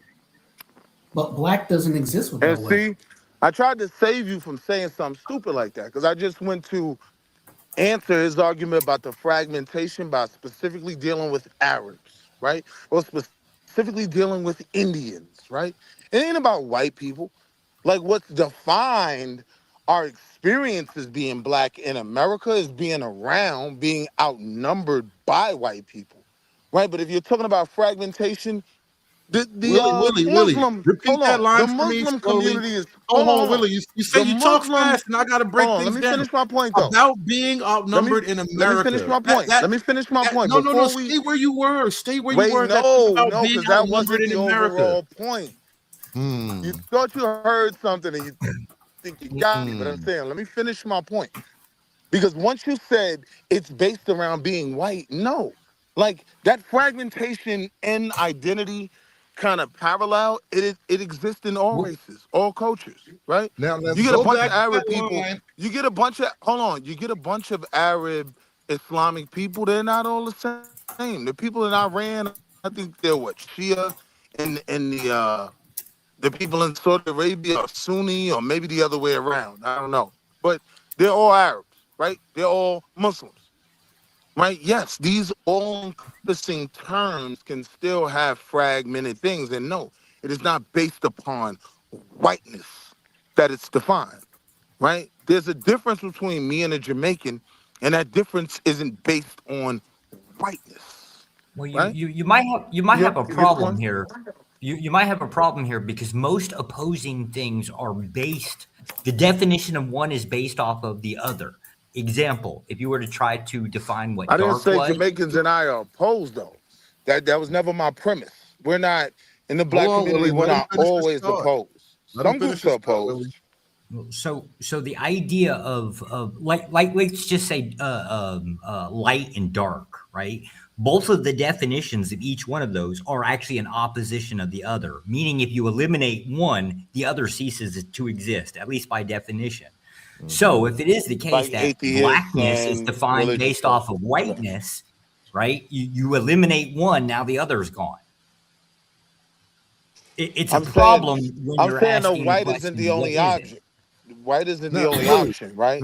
Like Willie, hold I on. could Hold also on, Willie, separate wait. myself. I've been trying to pin Huh? you down. Oh, I didn't hear you, my fault. I don't want you to start on another screen and then don't want me to interrupt you. No, but I I want to wanted to go back. respond to I him want though. to go back to that point about black being outnumbered in America. The part of the black experience is being outnumbered by white people in America. I want you to elaborate on that thought for me, please. We're 40 million people in a nation of how many? Like, we're outnumbered by the white population in America. And when you brought that up as being relatable to the black experience, I would like you to kind of help me understand what you see when you say that kind of thing. I'm just saying that's a part of our experience. So when you understand those factors, you understand the things that we've gone through, the things that have governed, our experience in America. So you're not as confused. Gone through things from whom? What things are you referring From to? white people. What do you asked me the question? Willie, when I say to you, I don't understand how you're confused. Hear me out. Just hear me out for a minute. I want you to understand. I'm not confused. I'm trying to reveal a thing to you.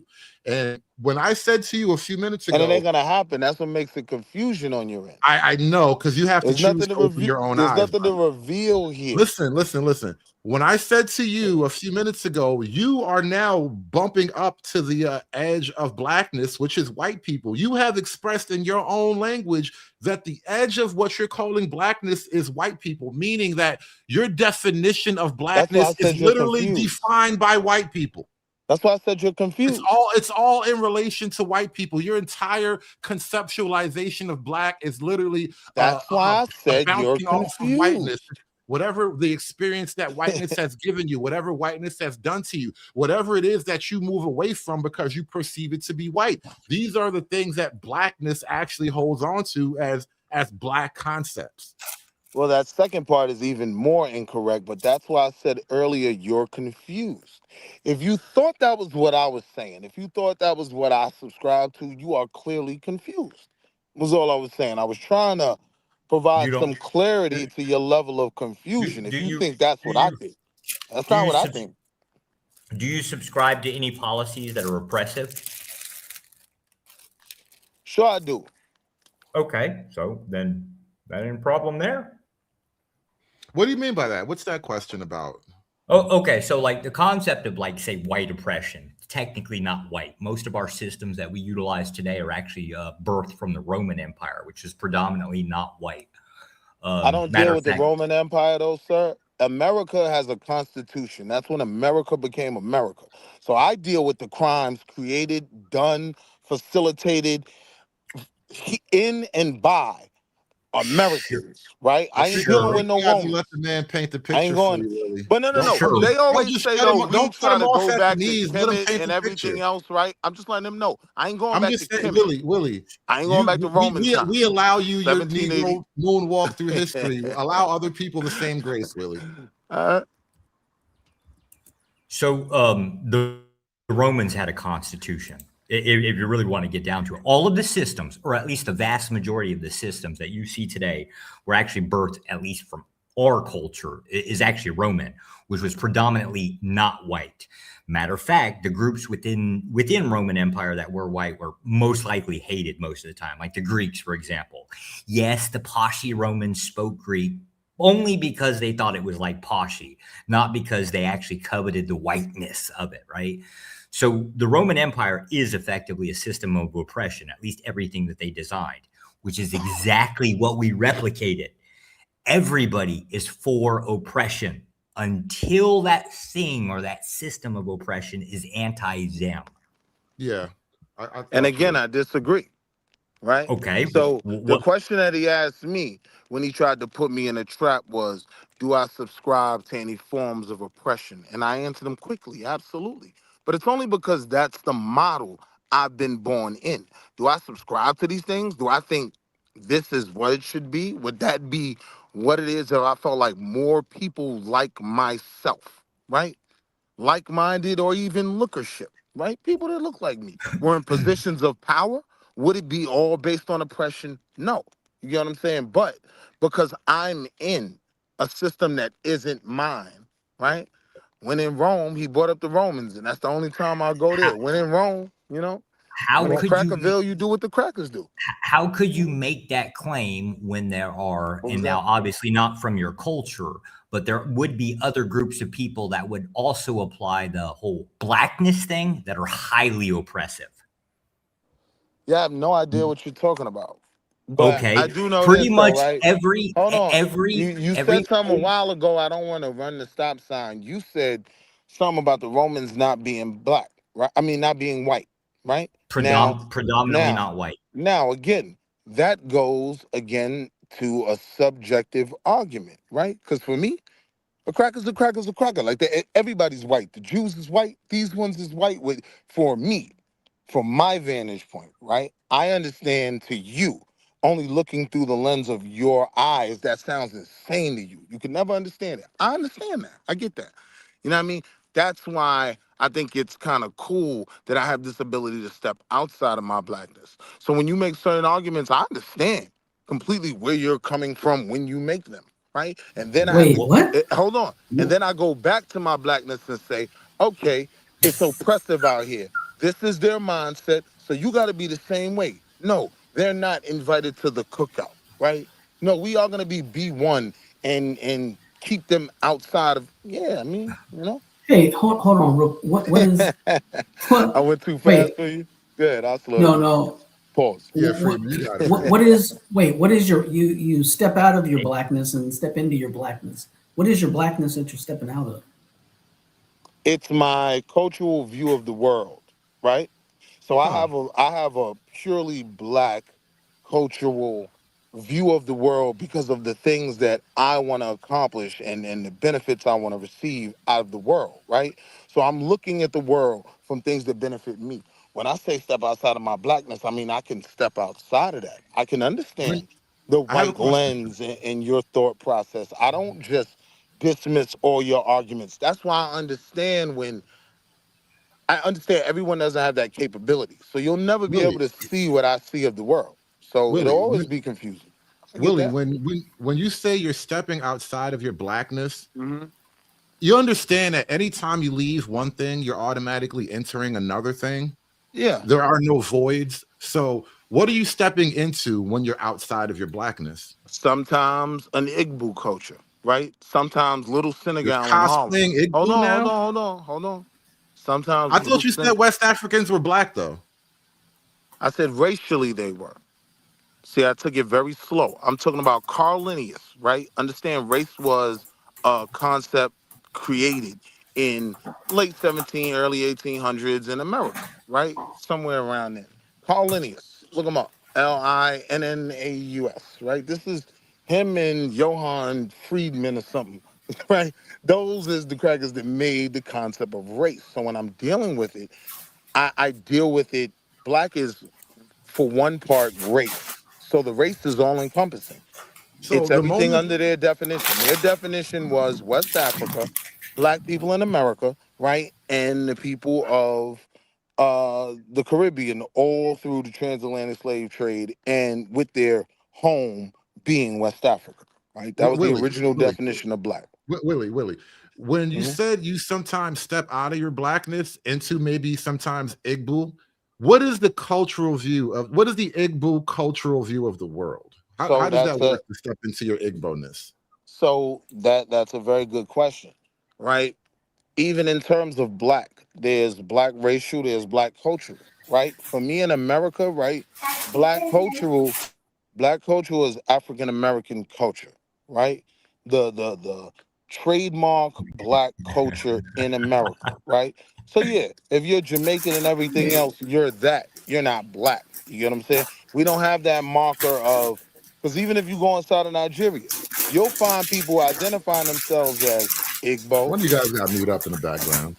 You'll Oh, find sorry. people identifying themselves as Igbo, Fulani, Hausa, you know what I mean, Khoisan, whatever. Like all these, right in one country, Nigeria, right?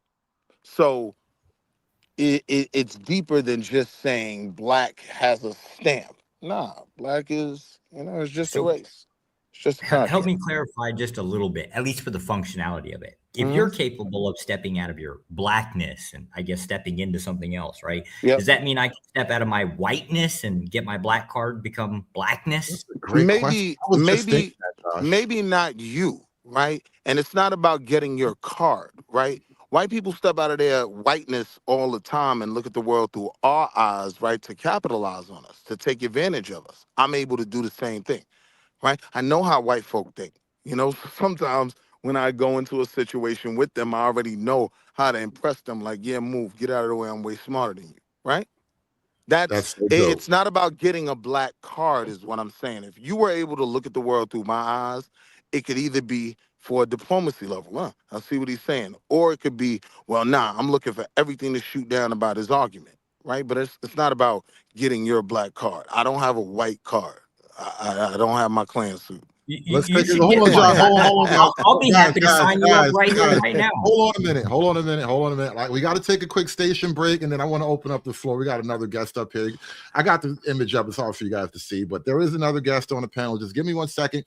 Shout out to my man Lawrence with the $10 Cash App. Hail to King Arthur's royal accountant, Wall Street Willie. Willie, beware of Josh. He is the Illuminati king and has the ability to fry people's brains out. He is Imperious's twin.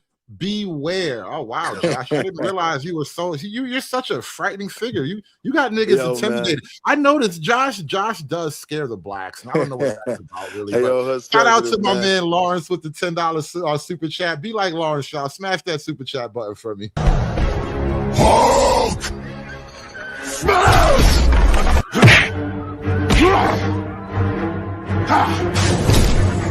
Smash you! You make Hulk angry. You not like Hulk angry. Hulk no like fighting girls. All right, guys, this is what I want to do. Willie, I want to kind of break up the conversation a little bit. Let's move away from this black identity thing just a little bit. I want to talk to you about this whole consciously and white people weaponizing time issue. But before that, Free Zone Lou, welcome to the show. Something made you click the link. What do you want to get up here and talk about, bro? You got it. Salute, Free Zone. What's up, y'all? What's up? I did have something that I want to say, but we so far off the target. I don't even started getting into Igbo and stepping out and stepping in, and I now's the time because we're gonna leave the let's do it now.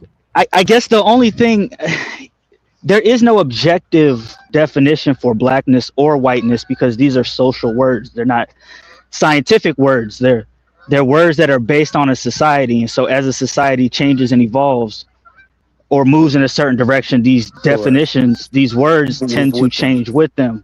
Correct. Just like how I think somebody said the Irish weren't considered white at one point in time, and then they were.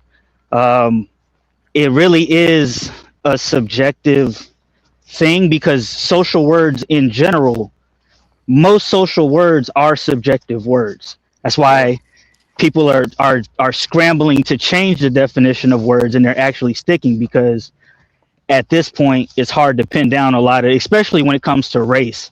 And especially as races are starting to mix a lot more, it lends to the question of what these words actually mean. And then they have different meanings. If you're talking ancestrally, if you're talking identity politics.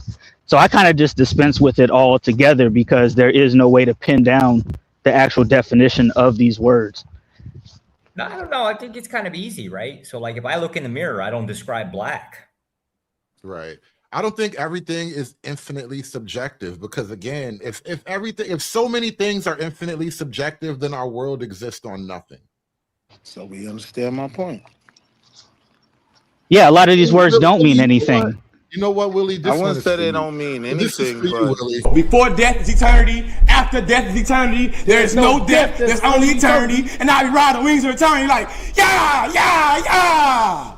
Clack, clack. Thank you for adding some shaklack clack to the show today, Willie. But I want to run parts of this clip. So I want to get some of Willie's thoughts about this whole white people colonizing time or weaponizing time. Though we're gonna finish out some of this clip. We might not get to the end, but we're almost there. This is about the trick of time in a way that says that whatever niggas have, it's always already dictated and framed in our black body. always already framed in how the world understands us as being a commodity that shouldn't be able to present, that shouldn't be able to attain commodities. We are property that shouldn't be able to own property. And that's the reason why this pushback of thinking about what is owned versus what is owed is a very important thing to think about, because, hey, a lot of the world, not only this in America, that's the reason why Africa is always justifiably pillaged by the Western world, is because they don't think that property should be able to own property. Whether you're a part of the African diaspora in the Caribbean, in the continent, in the Americas, or in Europe, when niggas own things, it's always trivialized. Yeah. Do you see how he embraces the concept of himself being property? Right? When he sees through air quotes whiteness, he sees himself as property. And that's where he gets his value from. Because he doesn't set his own value. It's just like slave morality and master morality, man. Nietzsche was He right. sees himself as property, and that's where his true value lies, in being seen as a property. And you know what's funny? He's literally trying to commoditize and then package and sell that idea to other people so they can see themselves as property as well. I don't know if he might not be all wrong here, right? So we're all property of something, and we're also all subjected or subjects of something else. You're making an argument he is not making, Josh. Yeah, you're not making the same argument. You're not arguing that we're all owned by an individual, somebody, or even an individual. No, somebody. Not even a racial collective of somebody. You're not arguing that either. You're literally arguing a government theory. Small group of individuals. Yes. Government theory. Not just government theory. So like generally, if you sign a certain type of contract with employment, right, you're kind of subject to that asshole, right? And that might just be one person. Usually it's a board. I think we're doing the thing of defining things down because it's infinitely subjective again. No.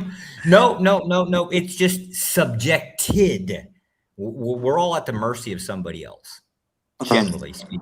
This is why I said Josh, he's got a point. The larger point you're making is that there is no true order without some level of oppression, which is why these people who are constantly railing against oppression will never shut the hell up, because ultimately they want to destroy the concept of order itself. Order is remember, logic is anti-black. It's a white people thing. Order is logic. So they want to destroy all of these ideas themselves. No, sir, that's completely wrong. But what you're saying when you're talking about there's no order without what? There is no order without oppression. Oppression, right. So now, tell me, first of all, tell me if I'm wrong or right. Hold on. No, I got you. But what I'm saying is now you have to deal with the definition of oppression. To some, what they view as oppression is nothing to other people, right? It's like your 10 might be a 2 for me in terms of level of oppression, or that wasn't nothing, right?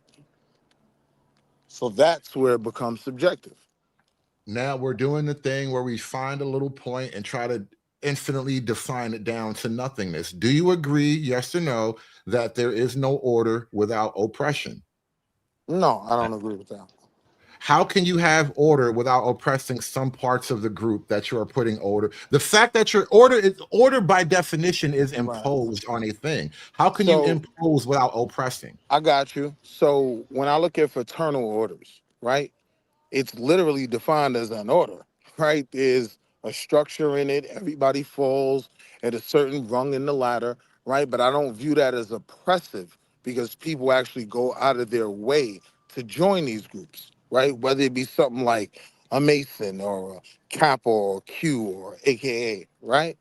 Like these are fraternal orders, right? Bro. There's a structure to it, but it's not oppressive. In how fact, people terrible are disappointed when they can't make it. How terrible an example, right? You get online and you get hazed and all that, right?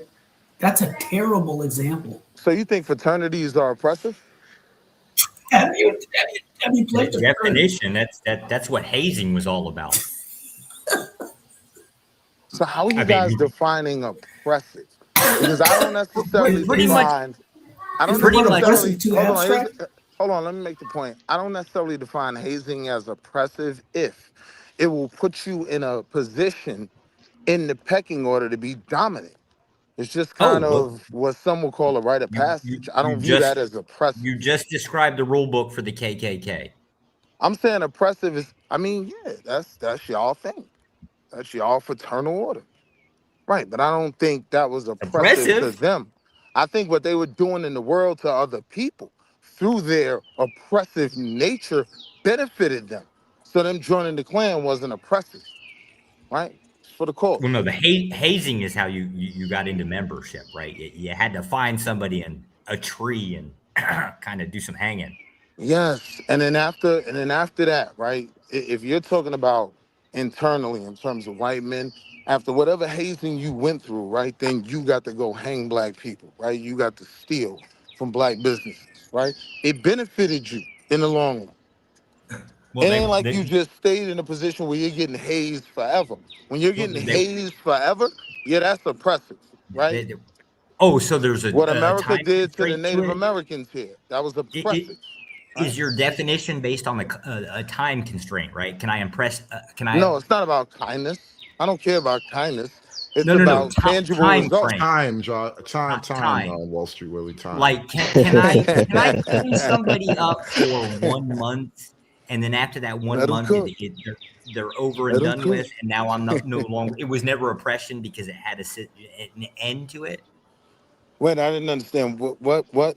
You I lost get it. when I'm asking time about the concept of time is can I put somebody in a cage or put chains on them for like a month, and then after that month take the chains off or free them or whatever, right? And I was never oppressive based on your definition because I let them go. There was an end to it. No. Then I don't understand your explanation then. I don't understand what you're talking about. If The you're concept. referring to black people in America when you say take the chains off, yeah, crackers did do that. They took the chains off, right? But they still had Jim Crow after the chains, right? We still were dealing with Plessy versus Ferguson after the chains. So y'all were still being the same beast you always were, but just in a different form. So that is oppressive. You're using your advantage in the current market that you created through law and oppressive nature, like literally hanging people. Would right? you agree? Would you agree with Go this ahead. definition of Listen. oppression? That oppression is to impose somebody else's or something else's will on yours. Meaning, That's whatever your oppressive. will is, if there's a thing that That's stops it. oppressive. Correct. Okay. How can you name anything that you're subject to within your entire lifetime that isn't oppressive? We've got laws. They're isn't oppressive. Yes, that is not oppressive. Standardized testing, right? Like when it comes to a standardized test, I'm way smarter than the average pole dunk trailer. Like I kill those exams, right? What was your What does SAT? that even mean? What was your SAT? What do you mean? Score? What does that mean? I'm saying Wait, those wait. exams are not. The question Those was. exams are. Hold on. What I'm saying is those exams are not oppressive for me. They're Is a actually test meant to beneficial because oppress I you? kill them. No, not for you. Test Not as for something you. meant to oppress, though. How was a test? How was an example to a moment where you display your knowledge is somehow seen as an oppressive act to you? Well, there's a way that can be done, but that wasn't my point. He asked for something that I didn't view as oppressive. Yeah. And I said, for me, standardized tests are not oppressive. I'm going to cook you. Okay. Line So, up 100 people. I'm going to cook 97% of them. I think your Every answer time. was so low ball it kind of threw us off. Josh, can you restate the question again? Yeah. I just Is there any system within our lifespan, within our culture that is not oppressive? An example would be, I don't know of anything that's an example that's not, but I'll give you an example. I'll give you an example. The little girl's tiny division cheerleading. It's not oppressive. My baby girl, she just won the nationals, right? Have you heard about, well, maybe little girls cheerleading? And even then, I don't know. I've heard vicious things about cheer moms. It's vicious, Not bro. to mention that. It's Not to I mention can that. tell you, I'm ready to tell my story from the inside. Yes, Not very now, oppressive. John. Not now, Willie. This is not the show for that. It's not. We can talk about cheer moms another time. We're talking But about nah, oppression. she just won the nationals today. So I think you're throwing. I think you. Well, no, I still kind of disagree because I think you're throwing a lot of stuff together. I think the more accurate word would be constraints, and I don't think constraints and oppression is the same thing because oppression deals with some form of unjustness that has occurred because of that pressure that's put down, whereas a constraint is just simply things that we do that are needed in order for order to be in just place. continue. For I example, you agree. got to be meeting certain deadlines. You got to be at work at 9. You got to these kinds of things, they're not oppressive, they're just constraints, and you need I agree. constraints in order for order to flow. Now oppression go ahead. No, finish your thought. Finish your thought, Frieza. Go ahead. Oppression is they're related, but they're not necessarily the same thing because oppression can actually disrupt order and disrupt a lot of these things. So I think the better word is constraint. All of the things that Josh is talking about are forms of constraint, including time. Time is a constraint as well, And but I wouldn't consider it oppressive. We got into this whole conversation about white people weaponizing time, and even with the African concept of time, how they saw white time as a little bit oppressive because it's constraining. But I'll concede. Yeah. Constraint is a far better word because even when I looked up just a second ago, there seems to be a moral element to the word oppression. Correct. So that's why just because there's a certain outcome doesn't mean that there was oppression.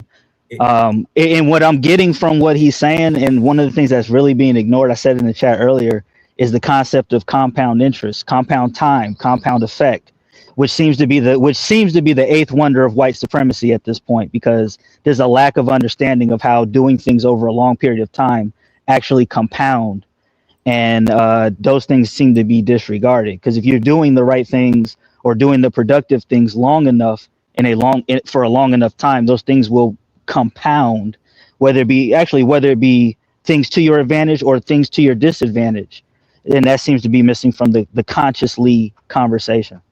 Oh my God! Can you filter into that concept the notion of African time, like compound time divided by African time? Compound time divided by African time. Because remember, you're talking about compounding a thing indefinitely into the future, where African time exists in the indefinite now. I would have to actually think about that. I'm not even going to try to freestyle that one. I don't know. I know it's heavy. Let me think about it. That's a good question, though. Let me think about it. All right, we're almost going to wrap this one up here. We're going to play a little bit more of this clip, but we're having a really a lively conversation. Shout out to Wall Street, really. I appreciate you coming up, by the way. So, well, I want to make mention on this because there's concept never a time that property should own property. Pushback number 3, but it's kind of. You want to say what, Josh? I said I wanted to comment on his justification. So the line that you cross to go from constraint to oppression is this concept called fairness. If you see, or if your perception is that a thing is unfair or a constraint is unfair, it then becomes oppressive. It's just the same thing as somebody saying, "Oh, it's not fair, so it's oppressing me." It's that thing. I mean, and fairness is a subjective term, because fairness fairness implies that we all maybe deserve the exact same thing at the exact same times or whatever. And I don't know if that's always true. Fairness is a tricky concept. I don't think fairness exists.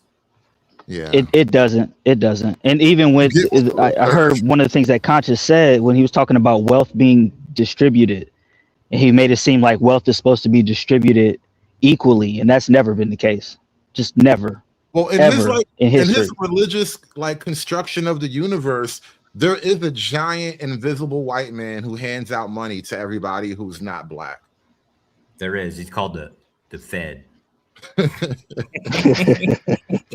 Going back into the point number 1, but it's kind of distinct still. The wealth gap has not evolved in 150 years. McKay in 2022 said that tracing 150 years of the racial gap reveals that rapidly early progress followed by a frustrated stagnation. Then we can put a graph right here, Objection 2, if we had a black president we had a black president, it proves that black people can reach the American dream. Historically, black power does not materialize to help black people. That's the response to the objection about that. So wait, Barack Obama is not a symbol of hope anymore because hope is bad. So because we had an Obama, nah, fuck that. It's still bad. God, fuck it. You know what? And I'm not supposed to say that word either. But nah, like the problem with the Obama thing is like, wasn't he billed to us as literally hope and change? Remember they said that remember when Obama got elected and he did that speech and he was like, the oceans will begin to recede. Global warming will start to end now. Like the nigga really acted like he was ending all the world's problems. Yeah. But like, isn't that because we had a black president? Are we supposed to feel hopeful about the future? Well, I'm a Republican, and we were kind of hopeful, right? Like his drone strikes were unprecedented. I think you just hope that. I think you kind of hope that the blacks would finally shut up, which again was a similar hope. No, I did. Don't deny it. Don't deny it. Oh, come on. No, because apparently he wasn't black enough or something. Whatever the hell that was. But from our side, the political party, right? Like, I mean, he drone striked the living hell out of like a shitload of people, right? So we had a lot of hope that he might turn warmonger, but it just didn't happen. But we did have hope for it. Here's a little excerpt from the New York Post in 2017. I know that they have lost a lot of credibility over the years, but here's what they said. And I think it's still got something that we can. It's still some substance in here that we can unpack and think about. Since the 1960s, okay, wait a minute. I just gotta.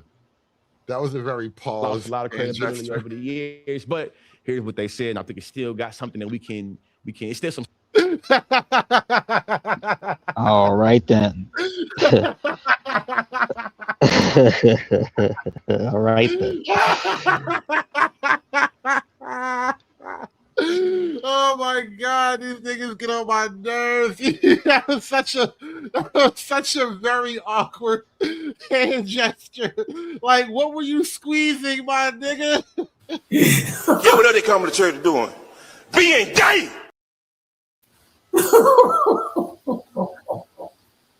What are you doing? What are these niggas doing? This nigga's so impressed he's squeezing balls, man. Credibility over the years, but here's what they said. And I think it's still got something that we can. It's still some substance in here that we can unpack and think about.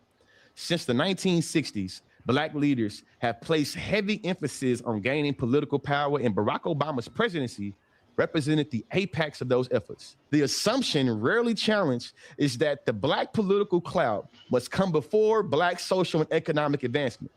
That is false. As Jason R. Riley argues in this excerpt from his new book, False Black Power, political success has not been a major factor in the rise of racial and ethnic groups from poverty to prosperity. I'm almost positive Jason Riley is like a black right-wing guy. Is he quoting the conservatives now? That's interesting.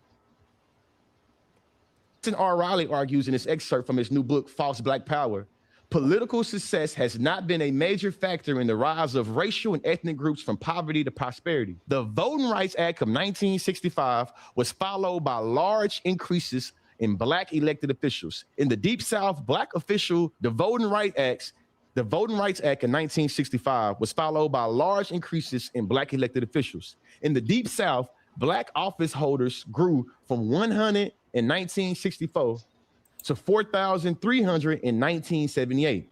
By the time the early 1980s, major U.S. cities with large black populations such as Cleveland, Detroit, Chicago, Washington, and Philadelphia had elected black mayors. Between 1970 and 2010, the number of black elected officials nationwide increased from fewer than 1,500 to more than 10,000. And all of your black elected officials right now are campaigning for illegal immigrants too. I think this whole black thing is so ironic to me, man. Again, what does this have to do with time? No, he's just I'm trying to figure out what he's actually trying to say. Like I don't know the whole point of this. It sounds like an expanded version of like the shit that Brittany Cooper was talking about, how time is just racist. Brittany Cooper too? Oh, I should have caught that one. I didn't know she was in on it. All these niggas mad at time, bro. I didn't realize it was such a deeply held, widespread phenomenon. Capitalistic notion. Supposedly And the generation. money, if you're fighting against the concept of who's got money, right, you're naturally going to hate the concept of time, because that's kind of what consumerism is based off of. So the white man has time and money, and that's why we must hate you. Wouldn't be the white man, it would be the corporations, right? No. Symbolically, it's the white man. Oh, okay, got it. I mean, this is how this scheme works. I'm not creating. I'm just reading the script. Oh, got it. Yeah. That murder Trayvon Martin and Renisha McBride is much better than the generation that murdered Emmett Till. Here we have a graph. In this graph, it is illustrating my argument by showing you in 2020, we had a big cultural phenomenon of George Floyd being choked, having a knee in his back for 8 minutes and a whole bunch of seconds. This black suffering, the spectacle of the black body being mutilated, being brutalized, spurred a lot of consciousness around police brutality and around how black folks are murdered by the police. Almost all of these niggas are armed. Even this funny color, because this is a terrible shading scheme here, but even this funny color that says unarmed, very, very, very small minority of the cases. And unarmed doesn't mean threatening. Like, if you're trying to strangle me, I will shoot you in the throat. Like, you're technically unarmed, but you were trying to kill me. Very deceptive graph here. Since 2020, what this map shows you is that we've had more black people be killed by the police since George Floyd. Now, how do you illustrate this or contextualize this in your ideas of hope and progression? How I contextualize it, you niggas did not learn after Floyd. How many dope fiends do we have to choke out on camera before you niggas get the message? Since George Floyd died, more niggas have been being killed by the police than when George Floyd died. You see the trap, you see the map, you see the trend. Research over me search, facts over feelings. I know that me. Why are you pulling up the Minnesota home raid? 0 black people were involved in Minnesota killings. Nobody black got killed in Minnesota, not by ICE anyway. Everybody in Minnesota that got killed by other niggas. That's the only black casualties in Minnesota was black on black violence, even in the snow. Why are we bringing this up anyway? Let's see what his conclusion is. Hope. As a permutation in debate, begging you to ask the question, answer the question, who told you that God wanted to give you hope in this way, and what has it done? I think this is a fair question. What has it done, especially in the face of all of the facts that I'm presenting? Objection number 3. But black people need spiritual hope. As a permutation in debate, policy debate, permutation means. So now he's just rejecting the very notion of spiritual hope. I told you he was a godless atheist. Hush, Josh. That there's a way for me to still advance the AF and incorporate how the neg doesn't really disapprove the AF. There is a way for black people to have spiritual hope that is not structured by the institutions and the systems that we live in. There is a way for us to have a double consciousness to be able to understand a double consciousness. There is a way for us to have a double consciousness to be being intentionally double-minded. Is that what that's supposed to be? Yes. You guys, anybody want to help me with that? A double-minded man is unstable in all his ways, man. You can't have. You have to have a singular focus. You can't be double-minded, because you start to do things that contradict each other and actually hold you back.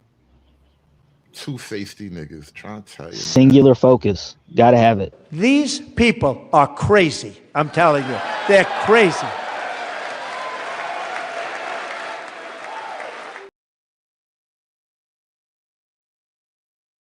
The institutions and framework out there, and then there is a way for us to have a double consciousness to be able to understand how our spirituality is positioned, how our understandings about humanity is positioned, but also understanding how the world and institutions in mainstream America sees it as well. I'm not negating it at all. I'm still begging you to be critical of how you view this idea of having spiritual hope outside the system, when all of our ideas, our very epistemological understanding of hope.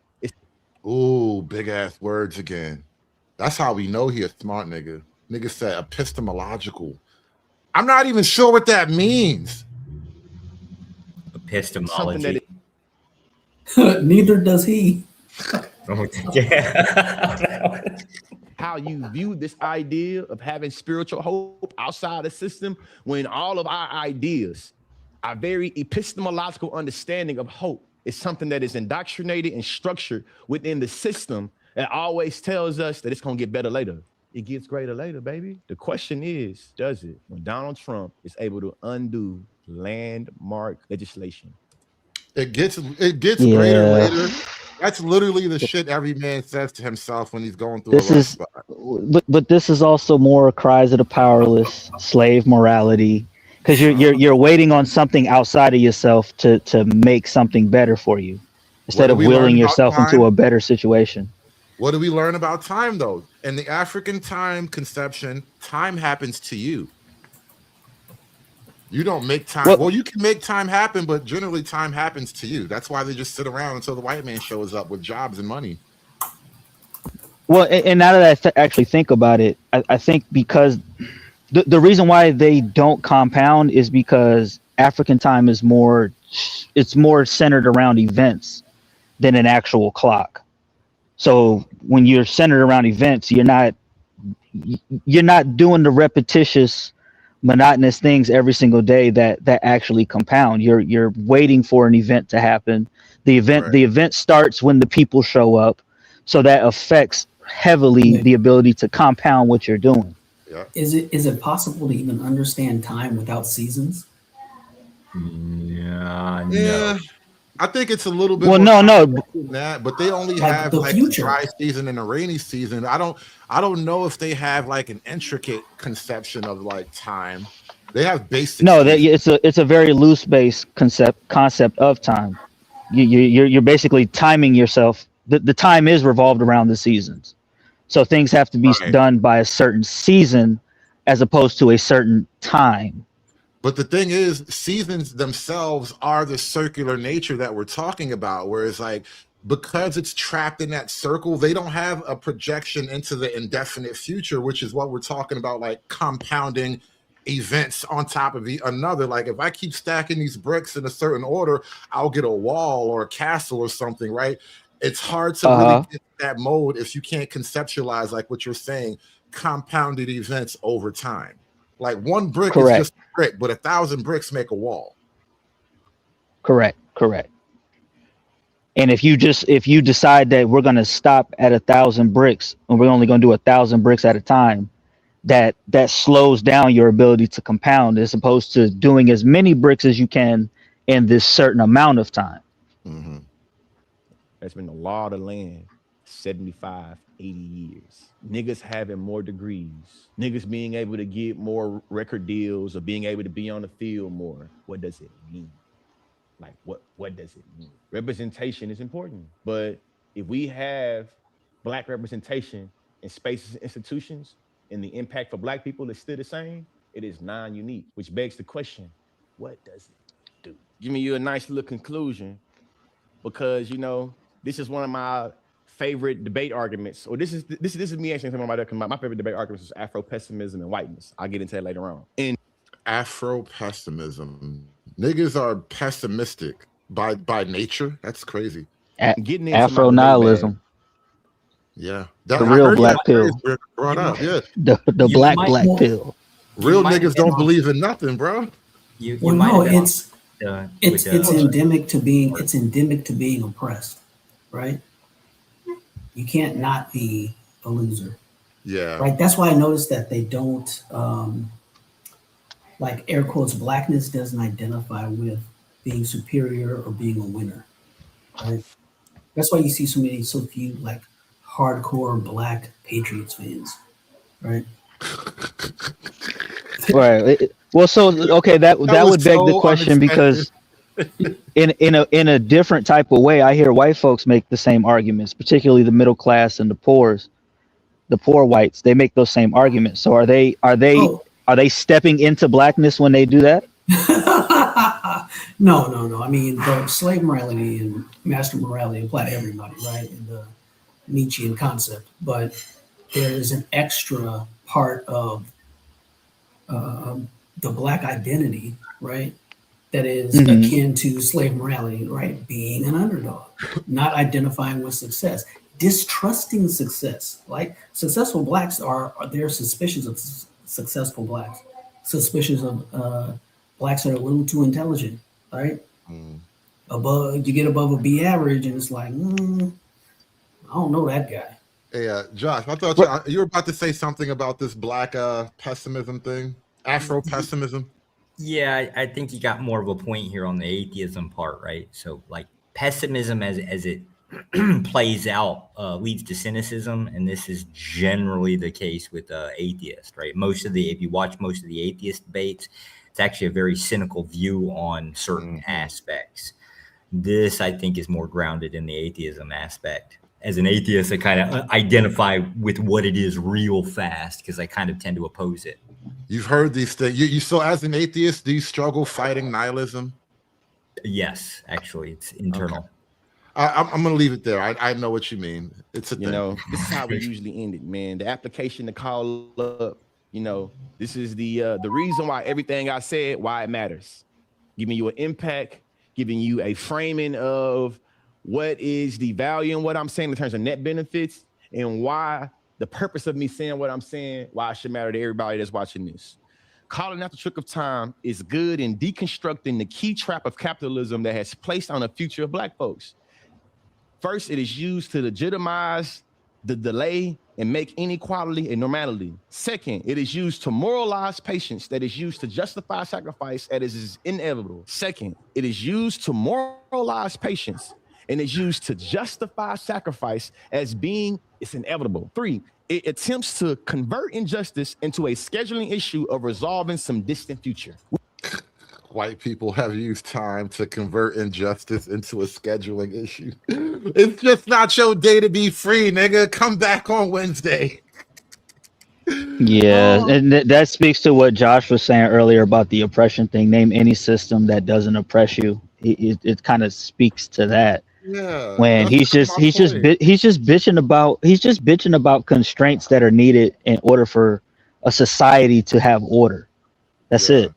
Everything has rules and constraints, and not everybody's going to get what they want as soon as they want it, right? But if you try sometime, you can get what you need.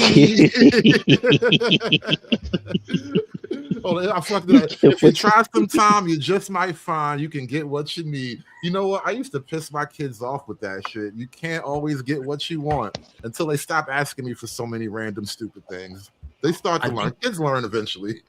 I think I can point a reason why he might have been showing the video of Minnesota. I think it's because snow is ultimately racist. It's exclusively white. They don't allow black snowflakes in.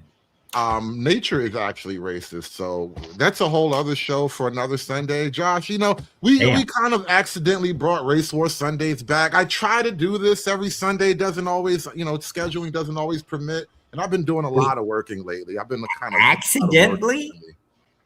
It was an accident. I didn't realize I was stumbling into a race war until it started happening. Oh shit! This is so. That's the Sundays. I'll be here. Yeah, I try to have like some racially controversial topic. It's typically black or white. Sometimes we expand it. God knows I have a lot of things to say about the Indian subcontinent, but yeah, we typically get into racial issues on Sundays. I mean, we talk race all the time here, but I open up the panel and I try to get some white voices and some black voices to argue and yell at each other. It's fun. I'm all for it. Yeah, but we're gonna probably wrap this one up here. We're just shy of the 3-hour mark. It gets weird after 3 hours up here, so we're gonna put a pin in this one today, man. I appreciate you guys coming up and holding down the floor with me today. Peace, everyone. Peace. Later. Thanks, Ed. Great show. I will catch you guys later. Josh, you're actually the first one on the panel today. Appreciate you coming up. It's actually been a little while since we spoke. You said you're in Vietnam or something like that? Yeah. I'm careful out there, man. I hear the Vietnamese aren't that different from the Thai. Yeah, but since we lost the Vietnam War, I decided to come back and breed them out. Tired of this shit. White man's trying to colonize the third world again. Anyway, you sound like that. You remind me of that one Russian guy who just like fucked his way through Africa and now they all hate him. The third world is the same as it ever was, man. I will catch you guys later, all right? And giving me goals in life. Life goals. Peace, y'all. Aspiring to be patriarchs like what white men have, that isn't freedom. That isn't going to help anybody. It's certainly not going to help Black people. It's done. It's done. It's done. It's done. It's done. It's done.